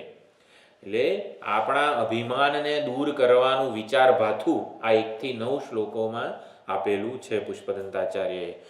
ઈશ્વરના મહિમાને જાણવામાં ક્યારેય આમ તૃપ્ત કે સંતોષ ન થાય ને એને ભક્ત લક્ષણ કહેવામાં આવે છે. ભગવાનના મહિમા વિશે છે હંમેશા માટે અધૂરો જ હોય કે મારે હજી સાંભળવું છે, એમ એ રીતે. એટલે અહીંયા ચોથા શ્લોકમાં એવું કહે છે કે જ્યાં ક્યાંય પણ સર્જન પાલન લય થઈ રહ્યું છે એ પરમેશ્વર આપના વડે જ પ્રેમથી કરુણાથી થઈ રહ્યું છે. કે સર્જન પાલન લય વગેરે જેવી મોટી મોટી ક્રિયાઓ, જગતનું સર્જન પાલન લય અને જગતમાં પ્રત્યેક વ્યક્તિ વસ્તુ વગેરે ઘટના સંજોગોનું સર્જન પાલન લય, આ બધી જ અત્યંત મોટી ઘટનાઓ પરમેશ્વર વડે પ્રેમથી થઈ રહ્યું છે. એટલે પરમેશ્વરની અનુગ્રાહક સન્નિધિને આ સર્જન પાલન લય પ્રગટ કરે છે. એટલે કે પરમેશ્વર અનુગ્રાહક રૂપે બિરાજમાન છે એવું આ જગતનું સંચાલન આપણને કહી રહ્યું છે. જો આવું થઈ રહ્યું છે ને માટે પરમાત્મા હાજર હોવા જોઈએ. ઘણી જગ્યાએ કઠોપનિષદ વગેરે શ્રુતિઓમાં એવું કીધેલું છે, ભયાત અગ્નિસ્તપતિ, પરમાત્માના ભયથી અગ્નિ તપે છે, વાણી જે પાણી જે છે વરુણદેવ એ આવી રીતે વહે છે, વર્ષા પડે છે વગેરે. શું છે? ભયાત તસ્ય અગ્નિ મૃત્યુર્ધાવતી પંચમઃ મહદભયમ વજ્રમુદ્યતમ. ભગવાન છે ને વજ્ર ધારણ કરીને જાણે કે આ મોટો દંડો રાખીને ઊભા છે, એટલે સૂર્યોદય સૂર્યાસ્ત બધું બરોબર સમયે થાય છે. પરમાત્મા આવી રીતે દંડો લઈને ઊભા છે ને એટલે બધા કયાગ્રા નોકરોની જેમ, આટલા મોટા શક્તિશાળી પરિબળો કયાગ્રા સેવકોની જેમ એમની સેવામાં હાજર છે. તો આવું ધાક ધમકી વાળું કેમ પરમાત્મા મહદભયમ વજ્રમુદ્યતમ, આવું એટલે દંડો લઈને ઊભો હોય તો કોઈ બી માણસ, પ્રેમ વગરનો માણસ એ કરે જ ને, ન કરે કે એને તો એવો પ્રેમ કે એવી કંઈ મહાનતાઓ હોતી નથી. એટલે બહુ સુંદર અખંડાનંદજી કહે છે કે સૂર્ય, ચંદ્ર, મૃત્યુદેવ, વરુણ બધાને ડર શેનો રહેલો છે? એટલે દંડાનો ડર નથી લાગતો કોઈને, તો આ બધા કયાગ્રા નોકરોની જેમ બધું વ્યવસ્થિત કરે છે. કેમ? પ્રેમથી. એટલે કે મારા કર્તવ્યમાં કોઈ ચ્યુતિ નહીં થઈ જાય ને એ ડર કે એ ભય રહેલો છે. સૂર્યને એ ડર રહેલો છે કે આ પ્રેમથી બધું થઈ રહ્યું છે, તો હું એક ક્ષણ પણ મોડો ઉગીશ તો મારાથી મને બહુ અપરાધ, ગિલ્ટ ફિલિંગ થશે. એટલે કે કર્તવ્ય ચ્યુતિનો ભય રહેલો છે. સૂર્ય વગેરેને એટલો બધો પ્રેમ છે પરમાત્મા માટે, સમષ્ટિ રૂપ પરમાત્મા માટે, કે પોતાની કર્તવ્ય ચ્યુતિમાં કોઈ ભય નથી, કર્તવ્ય ચ્યુતિ ન થઈ જાય ને એના ભયથી એ લોકો કયાગ્રા એકદમ આજ્ઞાંકિત સેવક થઈને પરમાત્માનું આવી રીતે સેવા કરી રહ્યા છે. મારી સેવામાં કંઈક ત્રુટિ, ઉણપ ન રહી જાય એનો જ ભય છે. પરમાત્માએ કંઈક દંડો લઈને ઊભા રહેવાની જરૂર નથી. જગન્નાથ ભગવાનનો વિગ્રહ છે એમાં ભગવાનના હાથ જ નથી. એ બતાવે છે કે જગતનું સંચાલન કરવા માટે એમને હાથની, સાધનની જરૂર નથી. અત્યંત પ્રેમ, એક સમર્પણનો યજ્ઞ ભાવ પરમાત્માએ મૂકી દીધો. શું આપણે વોશિંગ મશીન ખરીદવા જઈએ તો ઓપરેશનલ મેન્યુઅલ હોય, એ ઓપરેશન મેન્યુઅલમાં જોઈને આપણે શીખી જઈએ કે આ વોશિંગ મશીનને કેવી રીતે વાપરવાનું છે. તો ઓપરેશનલ મેન્યુઅલ પરમાત્માએ સમગ્ર જગતનું સર્જન કર્યું અને ઓપરેશનલ મેન્યુઅલ એક બનાવી દીધું, વેદ. એટલે વેદને તમે આવી રીતે બરોબર સમજી લો ને તો પછી જગત એની જાતે જ સુંદર રીતે જે પ્રમાણે વોશિંગ મશીન કેવું કપડાં ધોવે વગેરે, સૂકવે અને જે કંઈ કરતું હોય એ પ્રમાણે કામ કરે. તો એ વેદ રૂપી ઓપરેશનલ મેન્યુઅલ આપણને આપી દીધું. એ ઓપરેશનલ મેન્યુઅલમાં લખેલું શું છે કે જેના લીધે વોશિંગ મશીન રૂપ જગત સરસ રીતે ચાલે? તો ઓપરેશનલ મેન્યુઅલમાં ધર્મ અથવા તો યજ્ઞ ભાવ મૂકેલો છે. એટલે સ્ક્રિપ્ટ જે છે ને યજ્ઞ ભાવ છે. એટલે પરમાત્માએ આવી રીતે બધા જગતનું સર્જન કર્યું ને એની સાથે બધામાં યજ્ઞ ભાવ એટલે પરોપકાર વગેરે, તો એ યજ્ઞ ભાવ મૂકી દીધો છે. અને યજ્ઞ ભાવ મૂક્યો એટલે પરમાત્મા પોતે ક્ષીરસાગરમાં શેષ શૈયા ઉપર સૂઈ ગયા કે આ યજ્ઞ ભાવ જે છે ને આખા જગતને ચલાવશે. એટલે હવે મારે કંઈ કરવાની જરૂર નથી, હું હવે ઊંઘી જઉં છું. એટલે પરમાત્માએ યજ્ઞ ભાવ મૂક્યો અને પછી ક્ષીરસાગરમાં સૂઈ ગયા. જ્યારે યજ્ઞ ભાવ વગેરેનો આવી રીતે કામ કે સ્વાર્થ દ્વારા એ યજ્ઞ ભાવ અભિભૂત થયો ત્યારે બધા એમને જગાડે. પછી ગાય બનીને પૃથ્વી સ્તુતિ કરે, દેવો જાય પાહિમામ એવું પૂકે, ભગવાન આ યજ્ઞ ભાવ જતો રહ્યો, હવે કંઈક કરો. એટલે પછી એ અવતાર ધારણ કરે, પાછો યજ્ઞ ભાવ વગેરે જે છે એનું સ્થાપન કરે, ધર્મનું સ્થાપન કરે. હા, એટલે આ પ્રમાણે સર્જન પાલન લય ભગવાનનું ઐશ્વર્ય જે છે એ સતત નિરંતર ક્ષણે ક્ષણ અને કણે કણમાં દેખાઈ રહ્યું છે. કોઈ પણ જગ્યાએ સર્જન થતું હોય, કોઈ પણ જગ્યાએ પાલન થતું હોય, કોઈ પણ જગ્યાએ સંહાર થતો હોય, એ બધું ભગવાનનું જ ઐશ્વર્ય છે. અને આપનું ઐશ્વર્ય ત્રયી વસ્તુ વ્યસ્તમ તિસૃષુ ગુણ ભિન્નાસુ તનુષુ. તો આપનું જે ઐશ્વર્ય જે છે એ 3 જુદી જુદી ઉપાધિઓમાં, 3 જુદા જુદા શરીરોમાં વિભક્ત, વ્યસ્ત રૂપે જણાય છે એટલે વિભક્ત જણાય છે. એટલે રજોગુણી જે ચતુર્મુખી બ્રહ્માજીની મૂર્તિ છે, એટલે રજોગુણી ચતુર્મુખી ઉપાધિ દ્વારા ભગવાન સર્જન કરી રહ્યા છે. એટલે ભગવાનને ભવ કીધા છે. ભવ એટલે સર્જન કરનારા. સત્વગુણી ચતુર્ભુજ મૂર્તિ છે વિષ્ણુ ભગવાનની, એના દ્વારા ભગવાન પાલન કરી રહ્યા છે. પાલન કરે છે એટલે મૃડ કીધા છે ભગવાનને. અને તમોગુણી જે મૂર્તિ છે રુદ્ર મૂર્તિ, એના દ્વારા સંહાર કરી રહ્યા છે એટલે હર એવા નામે ઓળખાય છે. તો ભવ, મૃડ અને હર આમ લાગે કે 3 જુદા છે, 3ની કાર્ય જુદું છે, 3ની ઉપાધિઓ શરીરો જુદા જુદા છે, પરંતુ એ ઉપાધિ દ્વારા પરમાત્મા આવી રીતે એક જ પરમાત્માનું એક જ સામર્થ્ય છે. 3 ઉપાધિ કે 3 શરીરો દ્વારા વ્યસ્ત એટલે વિભક્ત, જુદું જુદું જણાઈ રહ્યું છે. એટલે કે જ્યાં ક્યાંય પણ આવી રીતે સર્જન પાલન લય થાય એ પરમાત્માનું જ છે. પરમાત્માના સામર્થ્યને જ એ પ્રગટ કરી રહ્યું છે. હવે આ પહેલી 2 લીટીમાં આટલું કીધું કે પરમાત્માનું જ ઐશ્વર્ય કે સામર્થ્ય સંપૂર્ણ જગતમાં જણાઈ રહ્યું છે. કે પરમાત્મા જગતને જન્માવી કે સંચાલન કરી રહ્યા છે, એમનું સામર્થ્ય પ્રગટ છે. છતાં પણ આવા ઐશ્વર્યનું, સામર્થ્યનું ખંડન કરવાની ઈચ્છાથી કેટલાક જડ બુદ્ધિવાળા વ્યાક્રોશીમ વાણીમ વિદધતે, વ્યાક્રોશપૂર્વક કહે છે ભગવાન હોય તો આવું થોડું હોય, ભગવાન હોય તો આવું અંધેર કેમ ચાલે છે, વગેરે વગેરે વ્યાક્રોશ પ્રગટ કરે છે. કારણ કે પરમાત્માના ઐશ્વર્યને જાણતા નથી. ભગવાનના સામર્થ્યનું ખંડન કરવાની ઈચ્છાથી એ લોકો આવી વાણી બોલી રહ્યા છે. એને જડ બુદ્ધિ કીધા છે. એ કે જડધીય. જડ બુદ્ધિ કોને કહેવાય? જે પરમાત્માના ઐશ્વર્યને, સામર્થ્યને જાણી ન શકે, સમજી ન શકે, એને જડ બુદ્ધિ કીધેલી છે. તો આ પ્રમાણે કયા કયા વ્યાક્રોશ છે, વિરોધ દર્શાવે છે. કોઈ પણ જગ્યાએ આવી રીતે ભગવાનનું નિરૂપણ થયું હોય, જેમ કે લીલા છે, એટલે બ્રહ્માજી અને વિષ્ણુ ભગવાન સમક્ષ અનલ સ્કંદ રૂપે પ્રગટ થયા હતા.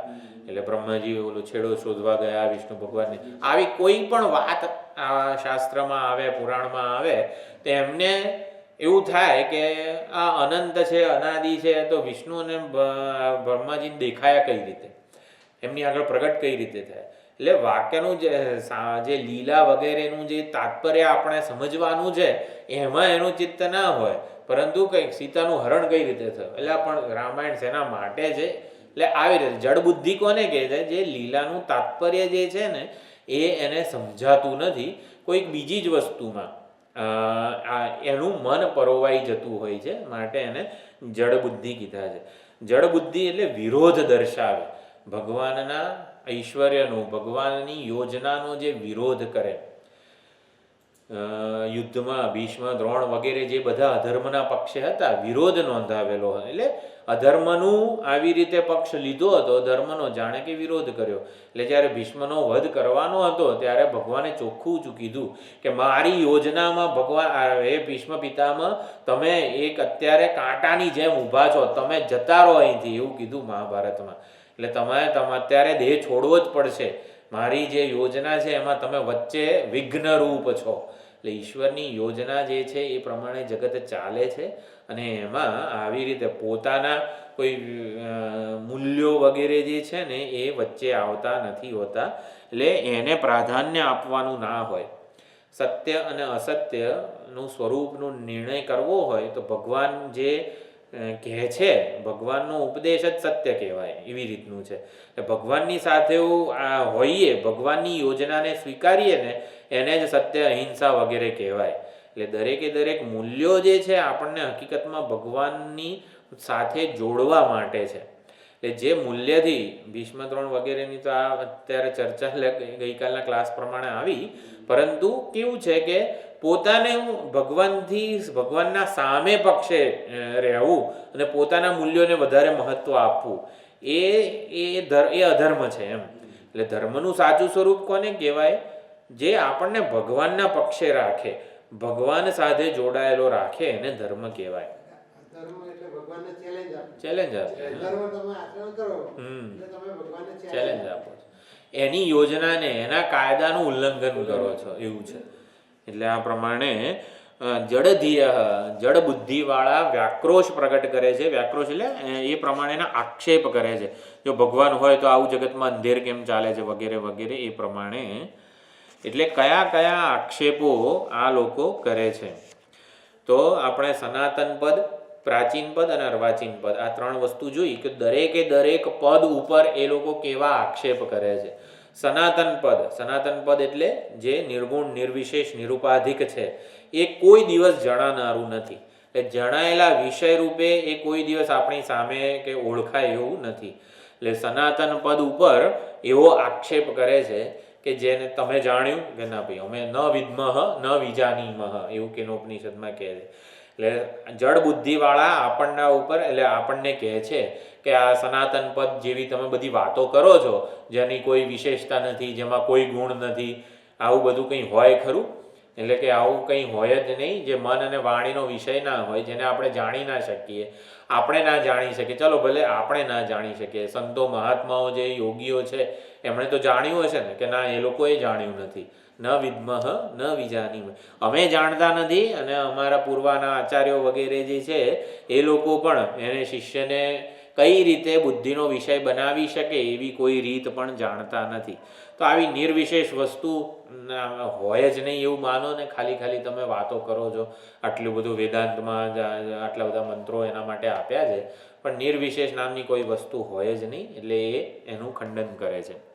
એટલે મન અને વાણીનો પ્રવેશ ના હોય, એક જ વસ્તુમાં પ્રવેશ ના હોય, અભાવ વસ્તુનું આપણે પ્રતિપાદન ન કરી શકીએ. એટલે કે અભાવ એટલે કે શૂન્ય છે. એટલે આ સનાતન પદ જે છે ને એવી નામની કોઈ વસ્તુ નથી, એ તો શૂન્ય જ છે. આવો એક આક્ષેપ કરે છે. પછી પ્રાચીન પદ એટલે ઈશ્વર તત્વ. એટલે ઈશ્વર તત્વ જો જગતનો સર્જનહાર હોય, પાલનહાર હોય તો કોઈએ જોયો છે? કે કોઈએ જોયો હોય ને તો અમે માનીએ. એટલે ઈશ્વર તત્વ ઉપર આક્ષેપ કરે છે કે ખાલી બધું આવી રીતે અંધેર ચાલી રહ્યું છે. ક્યાં છે જગતનો નિયંતા? ક્યાં છે જગતના વ્યવસ્થાપક? એમ કરીને ઈશ્વર તત્વ ઉપર વ્યાક્રોશ કે આક્ષેપયુક્ત વાણી બોલે છે. સજ્જનો દુઃખી છે અને ભ્રષ્ટાચારીઓ બધા લીલા લહેર કરે છે. ક્યાં છે જગતનો વ્યવસ્થાપક? એટલે ઈશ્વર તત્વ કે જે જગતનું સંચાલન કરી રહ્યો છે એના ઉપર આક્ષેપ કરી રહ્યા છે. વૈષમ્ય અને નૈર્ઘૃણ્ય આ 2 દોષો.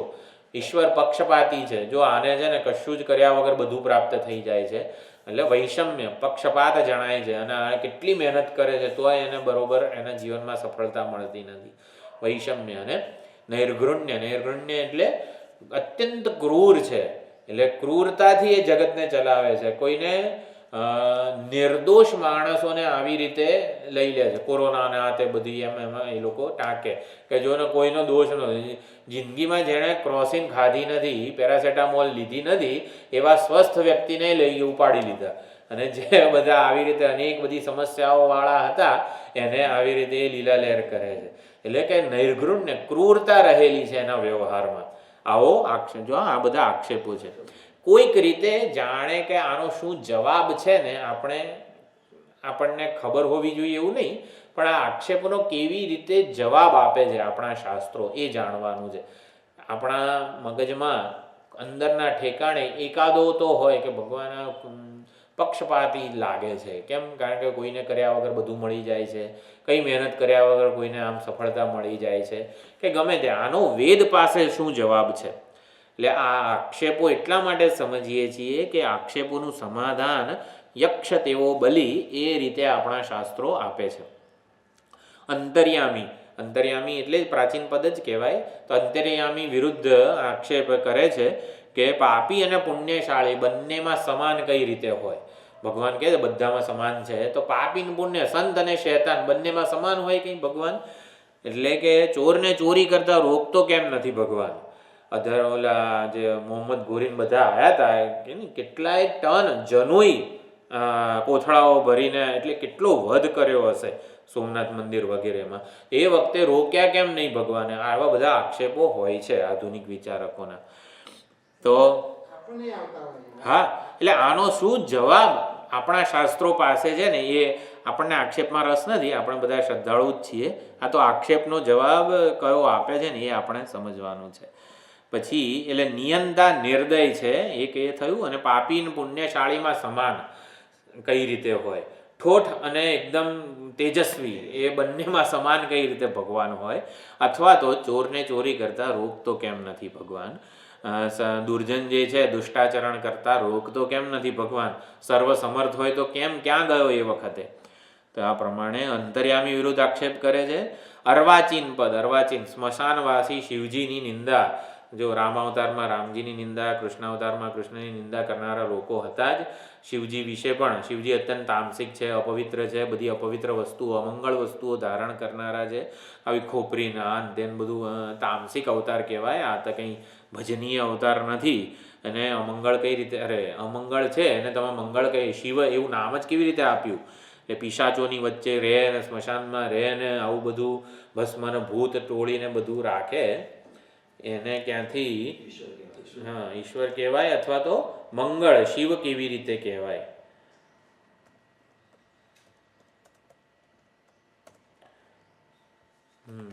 અને અર્ચા તત્વ, જળ પથ્થરની પૂજા કરવાથી કંઈ કંઈ ફળ મળતું હશે? તમે ખાલી ખાલી બધું દૂધ ને બધા દ્રવ્યોનો બગાડ કરો છો, આવું બધું ના હોય. જો ને શિવલિંગ ઉપર આવી રીતે ઉંદર ફરે છે તો એ સર્વશક્તિમાન, ક્યાં એક ઉંદરને બગાડી ના શકતા હોય, આપણી સમસ્યાઓનું ક્યાંથી એ સમાધાન કરશે? તો આ પ્રમાણે અર્ચા તત્વ જે છે એના વિરુદ્ધ પણ આક્ષેપ કરે છે. એટલે સનાતન પદ, પ્રાચીન પદ, અર્વાચીન પદ, આ ત્રણેય જે છે પરમાત્માના સ્વરૂપ એના ઉપર આક્ષેપો કરે છે. જડદીય વ્યાક્રોશીમ વાણીમ વિદધતે, વ્યાક્રોશ એટલે આક્રોશ કરી રહ્યા છે એ લોકો, આક્ષેપ કરે છે. તો એનું સમાધાન કેવી રીતે આવે છે? એટલે પહેલાં ત્રીજી લીટીમાં કહે છે અસ્મિન અભવ્યાનામ રમણીયામ વાણી, એટલે આ સંસારમાં જેમનું કલ્યાણ અભવ્ય એટલે કે કલ્યાણ થવાનું જ નથી એવા લોકો અનેમાં આવી અરમણીય ગણાય છે. એટલે એમની વાણી અરમણીય છે, છતાં કેટલાક નાસ્તિકોને આ વાણી રમણીય લાગે છે. ભગવાન ઈશ્વર તત્વનું ખંડન કરનારી જે બધી વાણી હોય ને એ વાણી નાસ્તિકોને આવી રીતે રમણીય લાગે છે, પણ એમનું કલ્યાણ થવાનું નથી. આપનું ઐશ્વર્ય જે છે એ જ જગતમાં વ્યક્તપણે જણાઈ રહ્યું છે, છતાં પણ એનું ખંડન કરવાની ઈચ્છાથી કેટલાક લોકો આવું બોલે છે. તો પહેલો જે આક્ષેપ હતો કે પરતત્વ,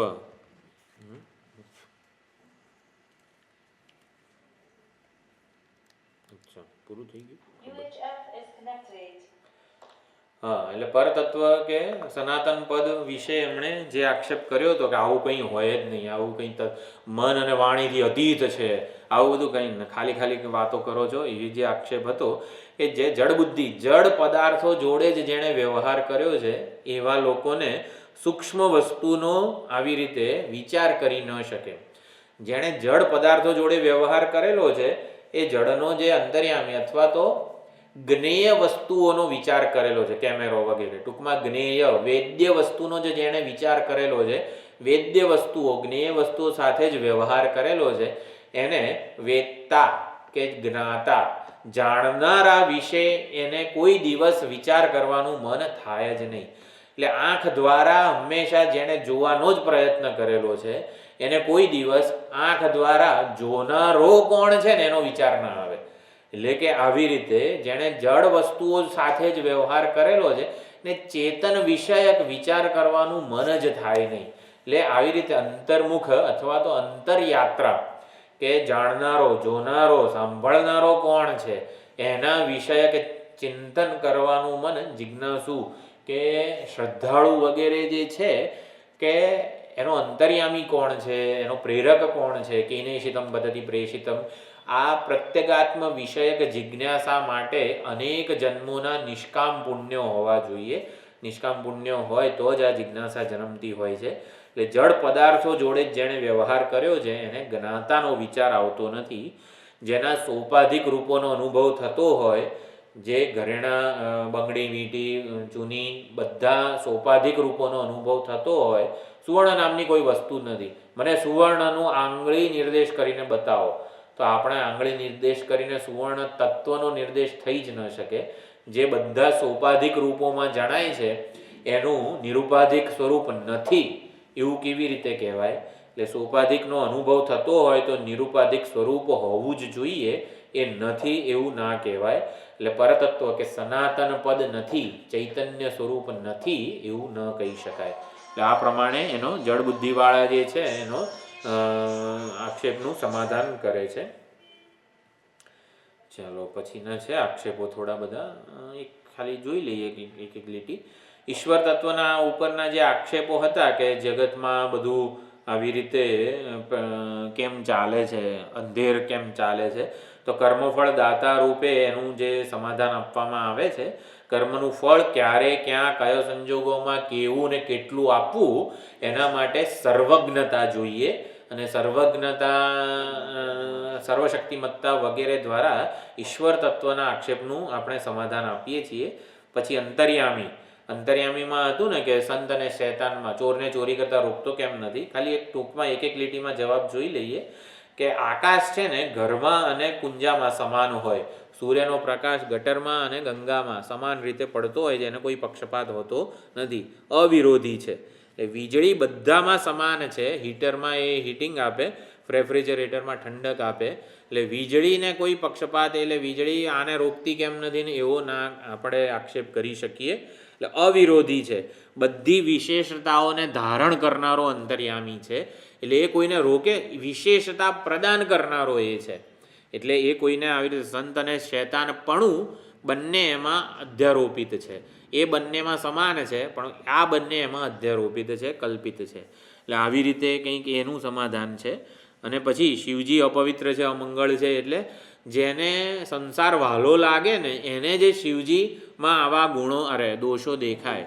એટલે સંસાર માટે જેને વૈરાગ્ય ન જન્મ્યો હોય એને જે શિવજીમાં આવા દોષો દેખાતા હોય છે. હકીકતમાં વૈરાગ્યનો વૈભવ સાંસારિક વસ્તુઓ કરતાં અનંત ગણો વધારે છે.